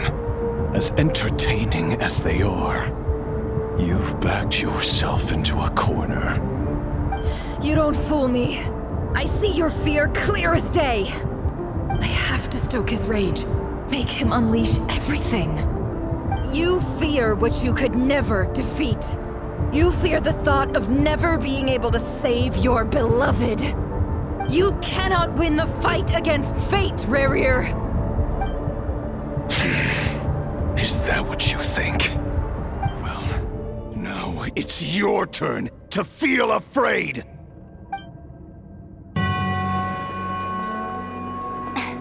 You fear the sound of your own name? Is it us you hate? Or is it what you've become? Let's see what becomes of you!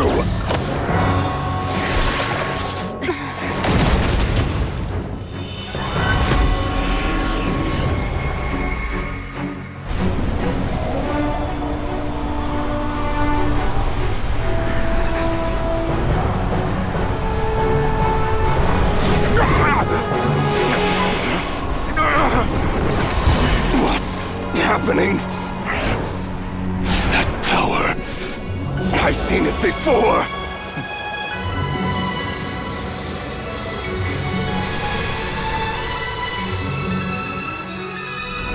His power is on another level.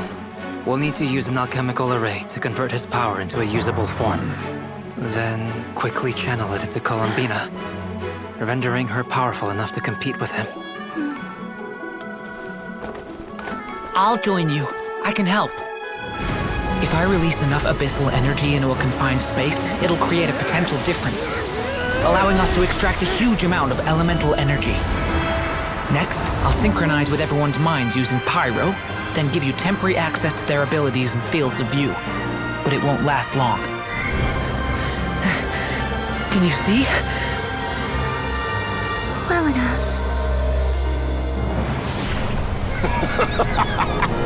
So, we have a student of Gold Rheindotter in our midst. How about that?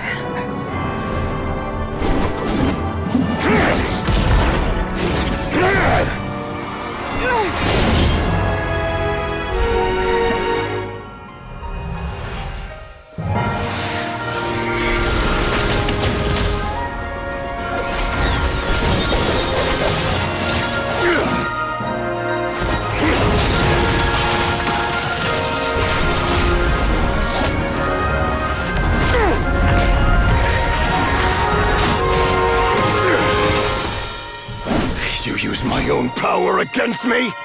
Just like how you stole Kuuvahki. Look familiar?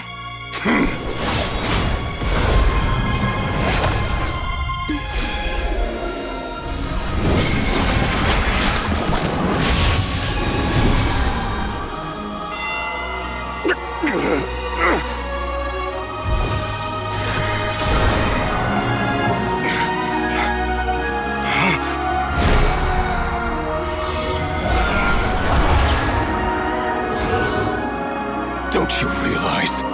You don't have the power to hold that gate open! I don't, but someone else does.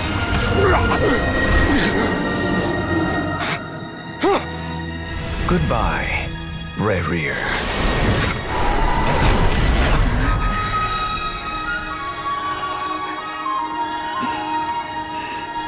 We won.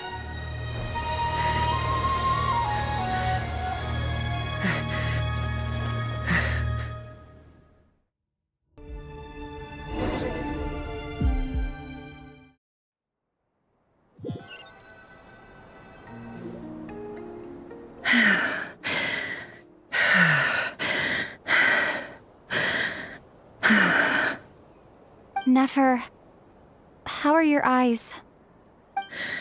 They're fine. Apart from the blindness, of course. It's not too late. Let me handle it.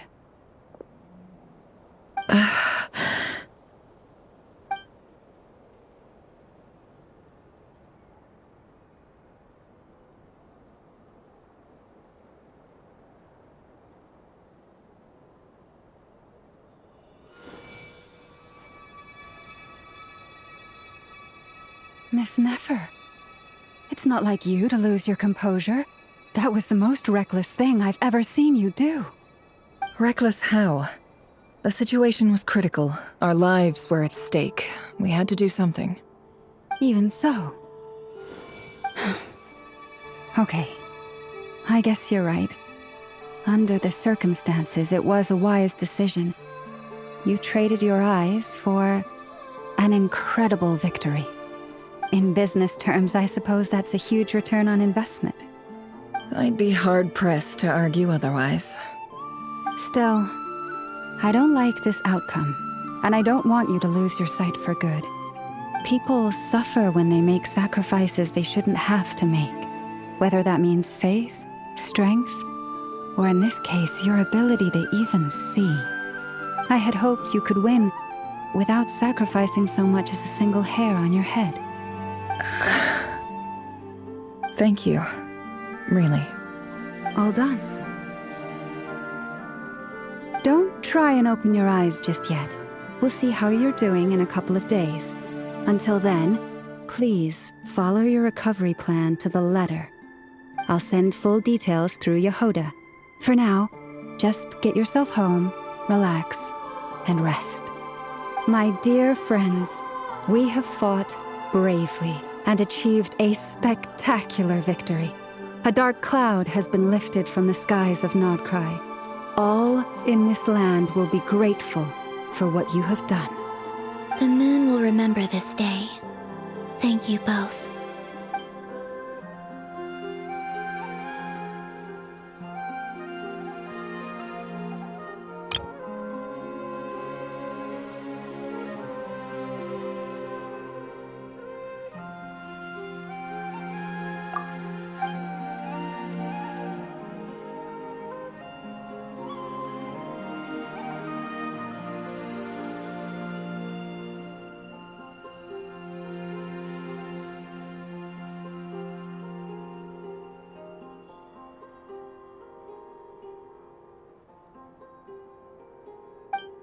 There's something I want to let you know.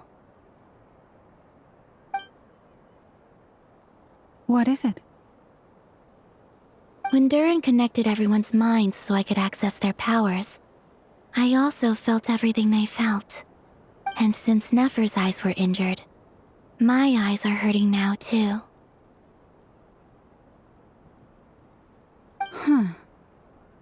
Hold on. Let me try. I only feel the pain. There's no actual damage. I just thought I should tell you. You're right. There's no damage. That's a relief. But I must say, I'm surprised to hear the Kutar share something like this with me. In the past, you never used to open up about yourself. Things are a little different now from how they were. I'm learning to share how I truly feel with my friends. Friends? You have no idea how glad I am to hear that.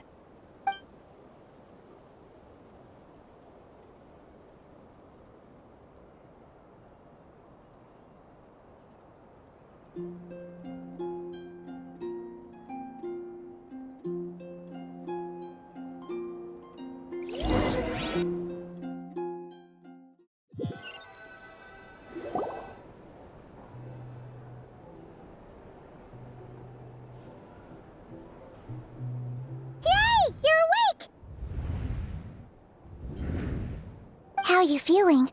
Any aches and pains? Did you sleep well? I'm doing all right, Paimon. No need to worry about me. Phew! Well, that's good. Paimon's been sitting on the edge of the bed worrying about you for ages. You slept a whole day and night. Poor Paimon had to eat all by her lonesome. Glad to hear you didn't starve. How was the food? Well, it wasn't the same without you there to share it. Honestly, Paimon just can't relax when you're not your usual self. She couldn't enjoy the food and settle down to sleep. Well, I'm back to normal now. Oh yeah, and Albedo swung by earlier. He said to tell you to head to the tavern when you woke up. Varker and the others are organizing a victory feast and they want to celebrate with you. He also dropped off some medical supplies, but you seem fit as a fiddle, so guess you won't be needing those. If you're feeling up to it, let's head over now. Wouldn't want to keep them waiting.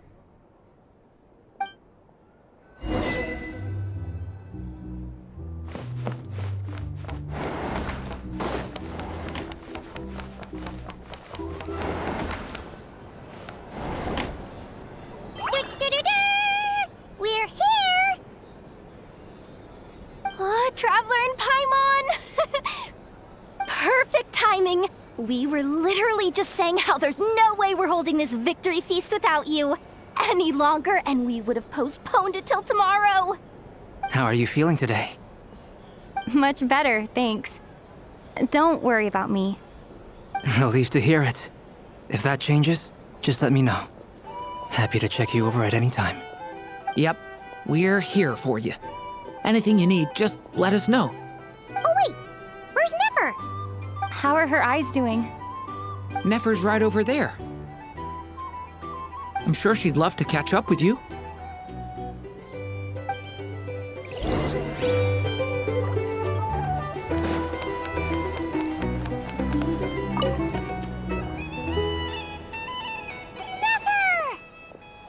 Traveler, Paimon, are you recovering well? Turns out that moon chanter has some real talent after all. My eyes were mostly recovered after just a couple days' rest. I can actually open them again now. Yeah, but you gotta be careful. Lauma says not to strain your eyes while they're still healing. Yes, thank you. I'm well aware. Yehuda, could I borrow you for a moment? I could do with an extra pair of hands. Oh, sure. Coming. Did you hear that? I gotta go help Lauma for a second. You guys chat among yourselves. I'll grab us some drinks on the way back. Paimon, you still like 'em sweet? You bet. Make it extra sweet, because Paimon's earned it. Sure thing.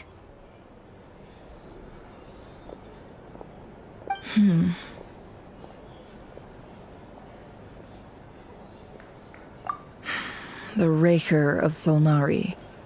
Kind of a snake, don't you think? No, definitely a snake. A poisonous one who spewed his venomous hatred everywhere. Anyone who seeks revenge out of hatred for other people has become a snake. That's something my dad used to say. Perhaps. I'm sure it sounds like a very wise and open-hearted perspective to your ears. But me? I think hatred is a perfectly justifiable emotion. What else is left when everything you depended on in life gets stripped away?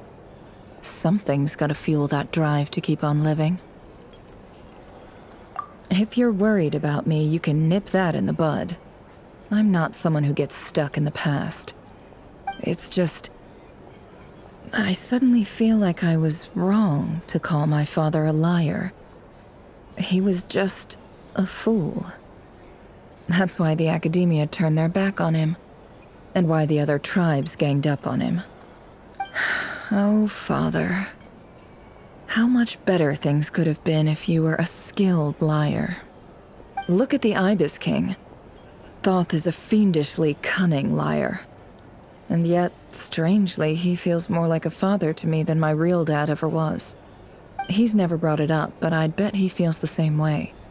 Why else would he give me the power to perceive the truth, while at the same time training me in the art of deception? Well, King Deshret banished him to Aru, which is essentially a prison, and posed 3 questions to him. He promised that he'd have his freedom if he could find the answers.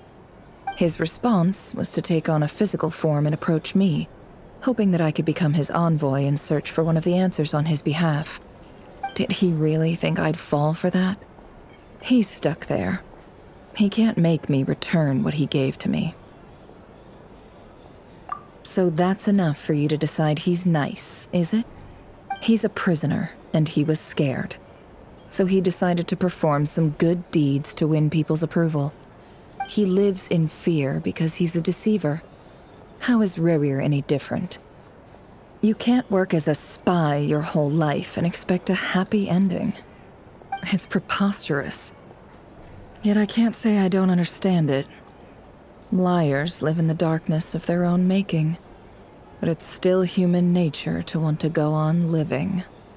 They say that a liar's soul is the most worthless thing in the world. What do you think? Good. If you understand that, it means you're smart. And you see things objectively. If you ask me, the soul of a liar really is worth nothing. Because all they care about is themselves. For example, when something good falls into my lap, I don't go sharing the news around. Stops other people trying to steal it from me.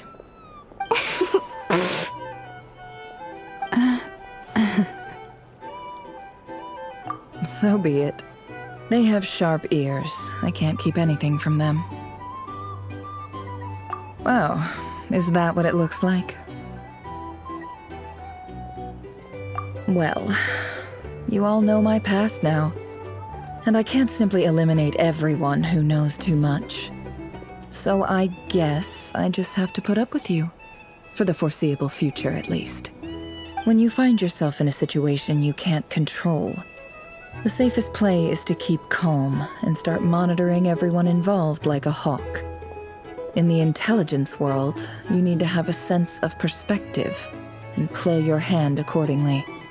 If you understand what's at stake, please ensure my secret is safe with you. I trust you'll respect my wishes as a friend. But don't forget, I will also be watching you like a hawk. Very good. Oh, wait! Now that the panic's over and we've all calmed down, Paimon suddenly remembered something. After all that build-up, our mystery ally never showed up even once.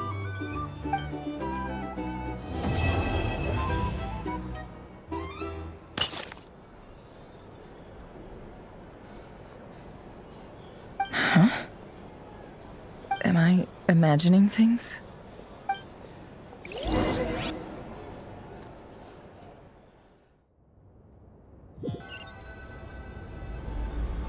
So, that close colleague who stayed behind with you? What's he been up to recently? Don't know, don't care. I get more normal human interaction from hanging out with Bosco too than him. Although, now you mention it, he hasn't bothered me in a while. I wonder if... If he's disappeared without a trace, it's the biggest gift he ever gave to the world. But I somehow doubt that's what's going on.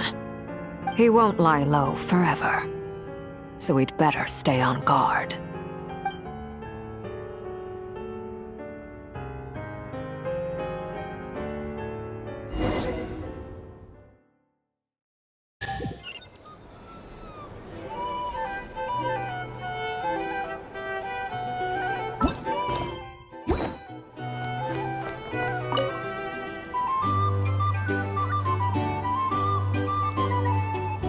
Ah, Lord Sangama Bay.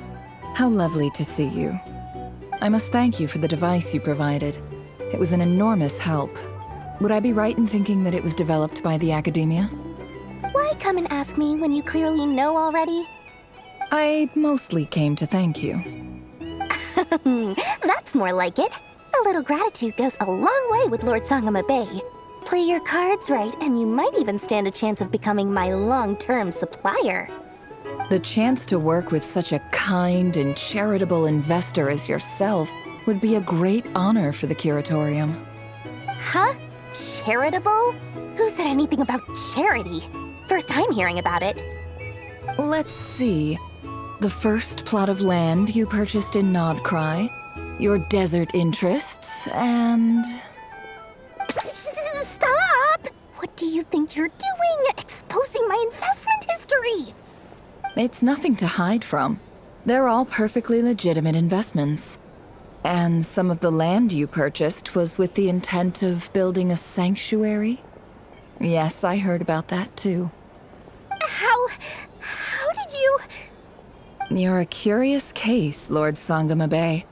You don't like people finding out about your good deeds, do you? But I'm afraid no matter how hard you try to keep things under wraps, where there's a will, there's a way. You did it for Sumeru, didn't you? It was empty land that was gonna go to waste otherwise. I figured if I built something there, it might at least get some use in an emergency. Disasters are capricious things. They strike without any warning. I've lost family to a disaster before, and I don't want to lose any friends or business partners if I can help it. My elder sister used to dream of finding a sanctuary. Somewhere with plenty of food, water, and medicine. Where everyone could live happy lives. It was something I looked into, but after discussing things with the Dendro Archon, I decided on a more effective strategy. The tech people handled the tech, and Moneybags provided the Mora. It just made the most sense. It's a pity that so few people know the truth about you. Everyone says that you view everything in terms of Mora, and all you care about is growing your own wealth. So, what's the problem with that? Everyone wants to be rich. It's human nature. So yes, I love Mora, and it's nothing to be ashamed of. But surely you have dreams of your own beyond just making Mora. You don't get it, do you? My dream is to invest in other people's dreams. And, you know, make a nice little slice for myself along the way. Just thinking about it makes me happy. That sweet, sweet sound of Mora. Thank you. For the device?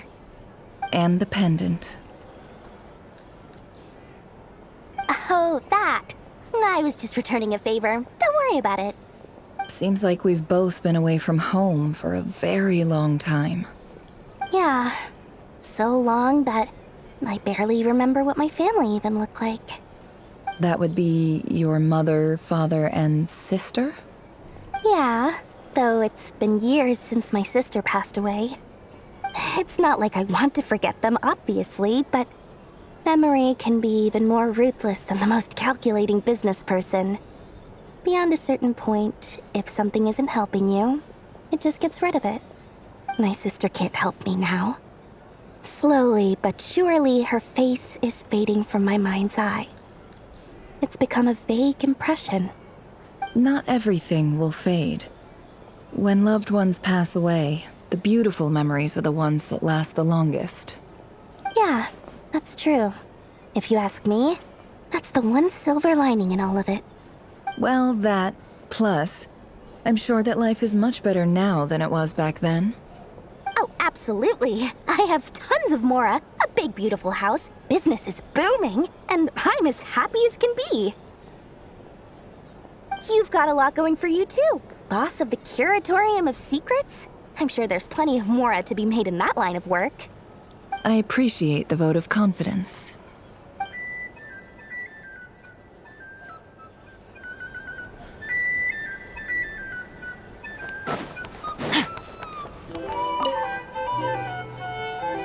How have you been holding up? Any adverse reactions? If you start to take a turn for the worse, make sure you tell me right away. You don't need to worry about me, Grandmaster. I'm fine. I mean, I barely did anything, so... What? You're too humble, young man.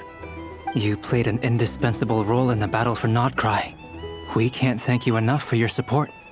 Sometimes, when people praise you, it's because you deserve it. The best thing is to accept it calmly and with grace. It's important to learn how to respond to words of admiration. Let's do a quick demonstration. Albedo, that was an incredible feat of alchemy. The pressure was on, but you worked flawlessly at lightning speed to get the job done. Thank you. I can't take all the credit, though. Durin played a big part in forming the alchemical array. See? Did you catch that? A masterclass in how to take a compliment. Okay, yeah. I did work pretty hard to help prepare for the battle. No point denying that. Hey, you guys! Hey, look who's bounced back. Looking good, Traveler. Seems like you've recovered. You won't need to take any more medication. Can I get you a drink? Huh? You know how to order at a bar now? You've sure learned a lot recently. Handling a drinks order is ridiculously simple compared to alchemy. Don't worry, I'll blend into society yet. Paimon believes it. You're clearly a fast learner, just like your brother. To be totally honest, though, Paimon didn't quite follow all the details when you first explained the plan to us. Don't worry, that's completely understandable. Unless you're a student of alchemy, it's hard to grasp the principle and how the process works. To put it in the simplest terms, we saw how our enemy stole the power of Kuuvahki, and that gave us the idea of stealing his power to turn it against him. When facing an enemy you have no hope of defeating, it's best not to engage them in battle. So, instead of looking for a way to overpower him, we decided to help Columbina get strong enough to at least stand up to him in a fight. For this to work, we had to analyze his modes of attack, confirm who his main target was, and make sure that he wouldn't go beyond the range of the alchemical array. For added security, we prepared a total of 4 arrays. But to mitigate the impact of the battle, we identified one location in particular as the ideal spot, which is where the confrontation took place. The alchemical array absorbed his abyssal power. Then Durin processed it to render it usable by Columbina. That power enabled her to do what would otherwise have been nigh on impossible. What surprised me was that Dainsleif actually agreed to join us. Given his history with Rerir, he had every right to sit this one out. But we're extremely grateful for the decision he made. It must have been a painful choice to make. But I'm sure that making a decision was far better for him than staying in limbo. Absolutely. He was torn between 2 paths, but in the end, he made his choice and stuck to it resolutely. He doesn't strike me as the sort of person who'd stay trapped in limbo for long. Anyway, however you cut it, everyone gave a stellar performance. And now, it's time to kick back and celebrate.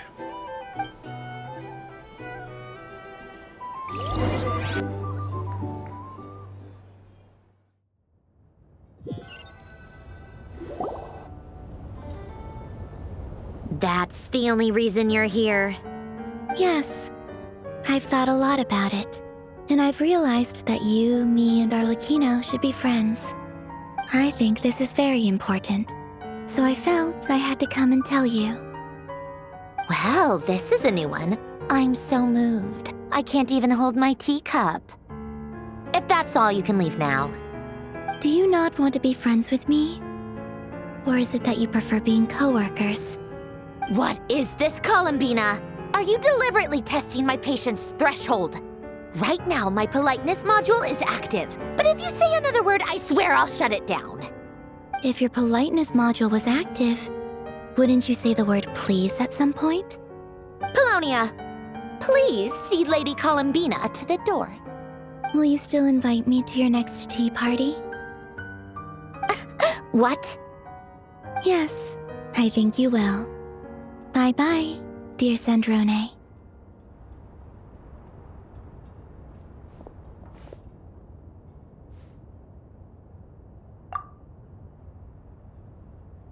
Last time, the Wild Hunt escorted you out.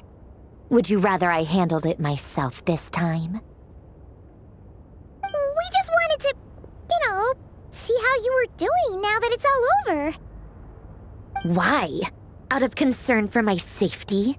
I hope you didn't seriously think that the Rayhir of Solnari would be able to lay so much as a finger upon me, given how prepared I was. Mostly because you kind of helped us out, so we just wanted to check you were okay. Looks like all your robots are fixed, huh? Oh, don't you worry about that. tea time is already a write-off. The visitor before you managed to kill my appetite. If you're in the mood for tea, go ahead and help yourself. Otherwise, it's going to waste. My coasters are still missing in action, though. Use this notebook instead. Whoa! Pretty hefty notebook. Look at all those calculations. You can ignore those. They're just dumb scribblings. I doodle and write in my free time. Sometimes I remember the distant dreamlike past. Sometimes I imagine the far-flung future. And other times, I grit my teeth and note down all the crazy nonsense going on in the present. Some people do the crosswords in the newspaper. This is my equivalent of that. Trying to predict the future is like daydreaming, and writing about the present just makes me furious. The past is my favorite. If nothing else, it's already set in stone, so I don't have to rack my brains trying to figure it all out. Huh. Although, having said that, the only vaguely interesting memory in my past is probably that guy they call Lord Artificer. Who else? Pretty much all the mecha and Fontaine are his personal handiwork. Wait, are you saying you know him? Like, personally? As a friend? I mean, I guess we were friendly enough. Yep. In fact, I'm probably the only normal person left who knew him at all. We used to chat occasionally back when he was still around. Before he passed away, he asked me to destroy all his manuscripts. I honored his request, but I did read through everything first before destroying them. I mean, I couldn't let the genius of Lord Artificer Alain Guillotin disappear like that. Would have been such a waste. So, that's where the formulas in your notebook are from? I just told you. Those are my equivalent of crossword puzzles. They're just dumb formulas that I solve for fun when I'm bored. Alain's work was like epic poetry. The formulas in my notebook are just silly little riddles in comparison. Not that there's anything bad about them. I mean, at least, solving those riddles isn't going to hurt anyone. Except me, 'cause I lose a few brain cells in the process. Anyway, while we're on the topic, I might as well tell you about what happened to him and his friends. Alain Guillotin had two close buddies, Renee and Jacob. They spent their childhood years together in the Narzissenkreuz Institute. They were all quite competitive, so there was some rivalry between them, but it was a friendly rivalry. But beneath the friendship and the rivalry ran something deeper, a sense of nostalgia for the past. Unfortunately, childhood would end. The prophecy would come true, the apocalypse would arrive, and the future would never be. A mad dream that would normally only capture the minds of lunatics began to take root in their hearts. A dream of saving the world. And if Renee and Alain had been people of lesser wits, that dream would probably have ended up as something for them to joke about in their older years. But alas, they were some of the sharpest minds around. They nurtured that dream with the full power of their intellect, and it grew into something that ate away at their souls.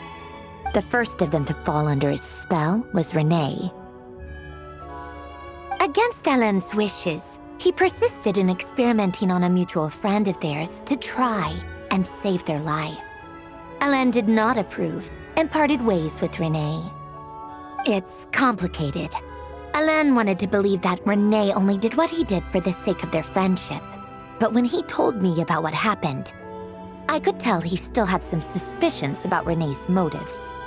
Perhaps the seed that would grow into a nightmare had already sprouted in Renee's mind. Even then. The next time they met, Renee's soul had been completely engulfed by the dream of salvation. His futile attempt to change the tide of fate only resulted in a wave that swallowed up the world, even before the apocalypse came. And although that wave died down eventually, I hear that it just recently came back with a vengeance. As I understand, Renee wanted to live out his dream of salvation once more. But I'm told that the attempted resurgence finally died out for good. At long last, Renee awoke from his deluded dream. Though of course by then it was far too late. What do you think of René? Do you admire his transcendent genius? His view that any price was worth paying to achieve the lofty goal of saving the world? Or do you despise him? Dismiss him as an evil madman who wrought havoc on the lives of everyone around him as he pursued his delusional dream? Same difference, really. Just a matter of perspective. What a cop-out. But I suspect you'd have a more incisive and insightful answer if we dug into it further. I don't like fanatics who give up their whole lives for their ideology. Nor do I like fools who let their delusions take control. Maybe I could understand if René had just been an ordinary person. But he had a sage-like intellect. And still managed to get himself lost in the labyrinth of his own desires. Anyway, that's enough about René. Now, moving on to Alain Guillotin, the Lord Artificer. He managed to put a stop to the first storm whipped up by René. But after that, Alain lost his friends and family. To his credit, I suppose, the loss of his family and friends was purely a tragic accident. It's not like Alain sacrificed them for his cause or anything. After that, the only thing supporting his work was the same dream that had dragged his closest friend down to the abyss. But although the desire to save Fontaine drove him to found the Fontaine Research Institute, Alain continued to reject any form of transcendental knowledge or power. He was suspicious and fearful of it, having seen the way it had affected his closest friend. I think that formulas and machines derived solely from human intellect were the only thing that gave him a sense of spiritual comfort. Yet Alain's intellect was simply too great. It barely left him space to breathe in his lifetime. Once he realized that the end of his life was approaching, he finally accepted the truth. The Nazissenkreuz Institute needed someone, and a human being, to see its story through to the end. He quit working on his formulas, trading them in for the fairy tales that had played such a formative role in his childhood, but which he barely touched in his adult life. He told me that the director of the Nazissenkreuz Institute used to read those fairy tales to the children as bedtime stories. Apparently, they worked wonders at sending kids off to sleep. I think that all he wanted at that time in his life was to be able to sleep deeply without being plagued by depression. By that point, nothing else really mattered. At the very end, he laid down to rest in the ruins of the former Nazissenkreuz Institute orphanage, while the Fontaine Research Institute he had founded continued tirelessly with its work. Many years after that, tensions over competing dreams would once again cause a rift, this time between members of the Fontaine Research Institute. But the actions of those fools had nothing at all to do with Alain. And that is the story of two people from the Nazissenkreuz Institute who both wanted to save the world. One went all in on his fantasy of salvation without ever looking back, and ended up calmly sinking to the bottom of the deepest sea. The other sought desperately to burn bright in his life, even though he wasn't sure where he was going. I do sometimes wonder, why is it that people like them have such grand hopes of saving the world? Even the grandest tree starts as a tiny seed. So perhaps, for each of them, their mission to save the world began with a very simple desire: to save themselves. They were young children with friends and family who mattered to them, desires to explore the meaning of life, ambitions to have a successful career. They didn't want to see all of that taken away in one fell swoop. Or maybe they just wanted to find something to anchor themselves within the chaos, to stop them getting quietly swept away by the storms of life. But instead, the search for their own salvation took them down the rocky road laid out by fate. Do you think the desire to save oneself is enough of a justification to try and save the world? What you said that sounded just like Alain. I asked him the same question back when he was in his prime, putting all of his energy into his work. He gave the exact same answer as you did. No elaboration, just a quick short answer before getting right back to his work. He was always that way. All right, tea time's over. I owe Arlecchino a favor for telling me these stories. I'll have to bring a whole sack of gifts the next time I visit the House of the Hearth. I'm gonna go tinker with Polonia now. You guys can do whatever you want, as long as it doesn't involve interrupting me. Polonia, exit hibernation mode. Begin diagnostics.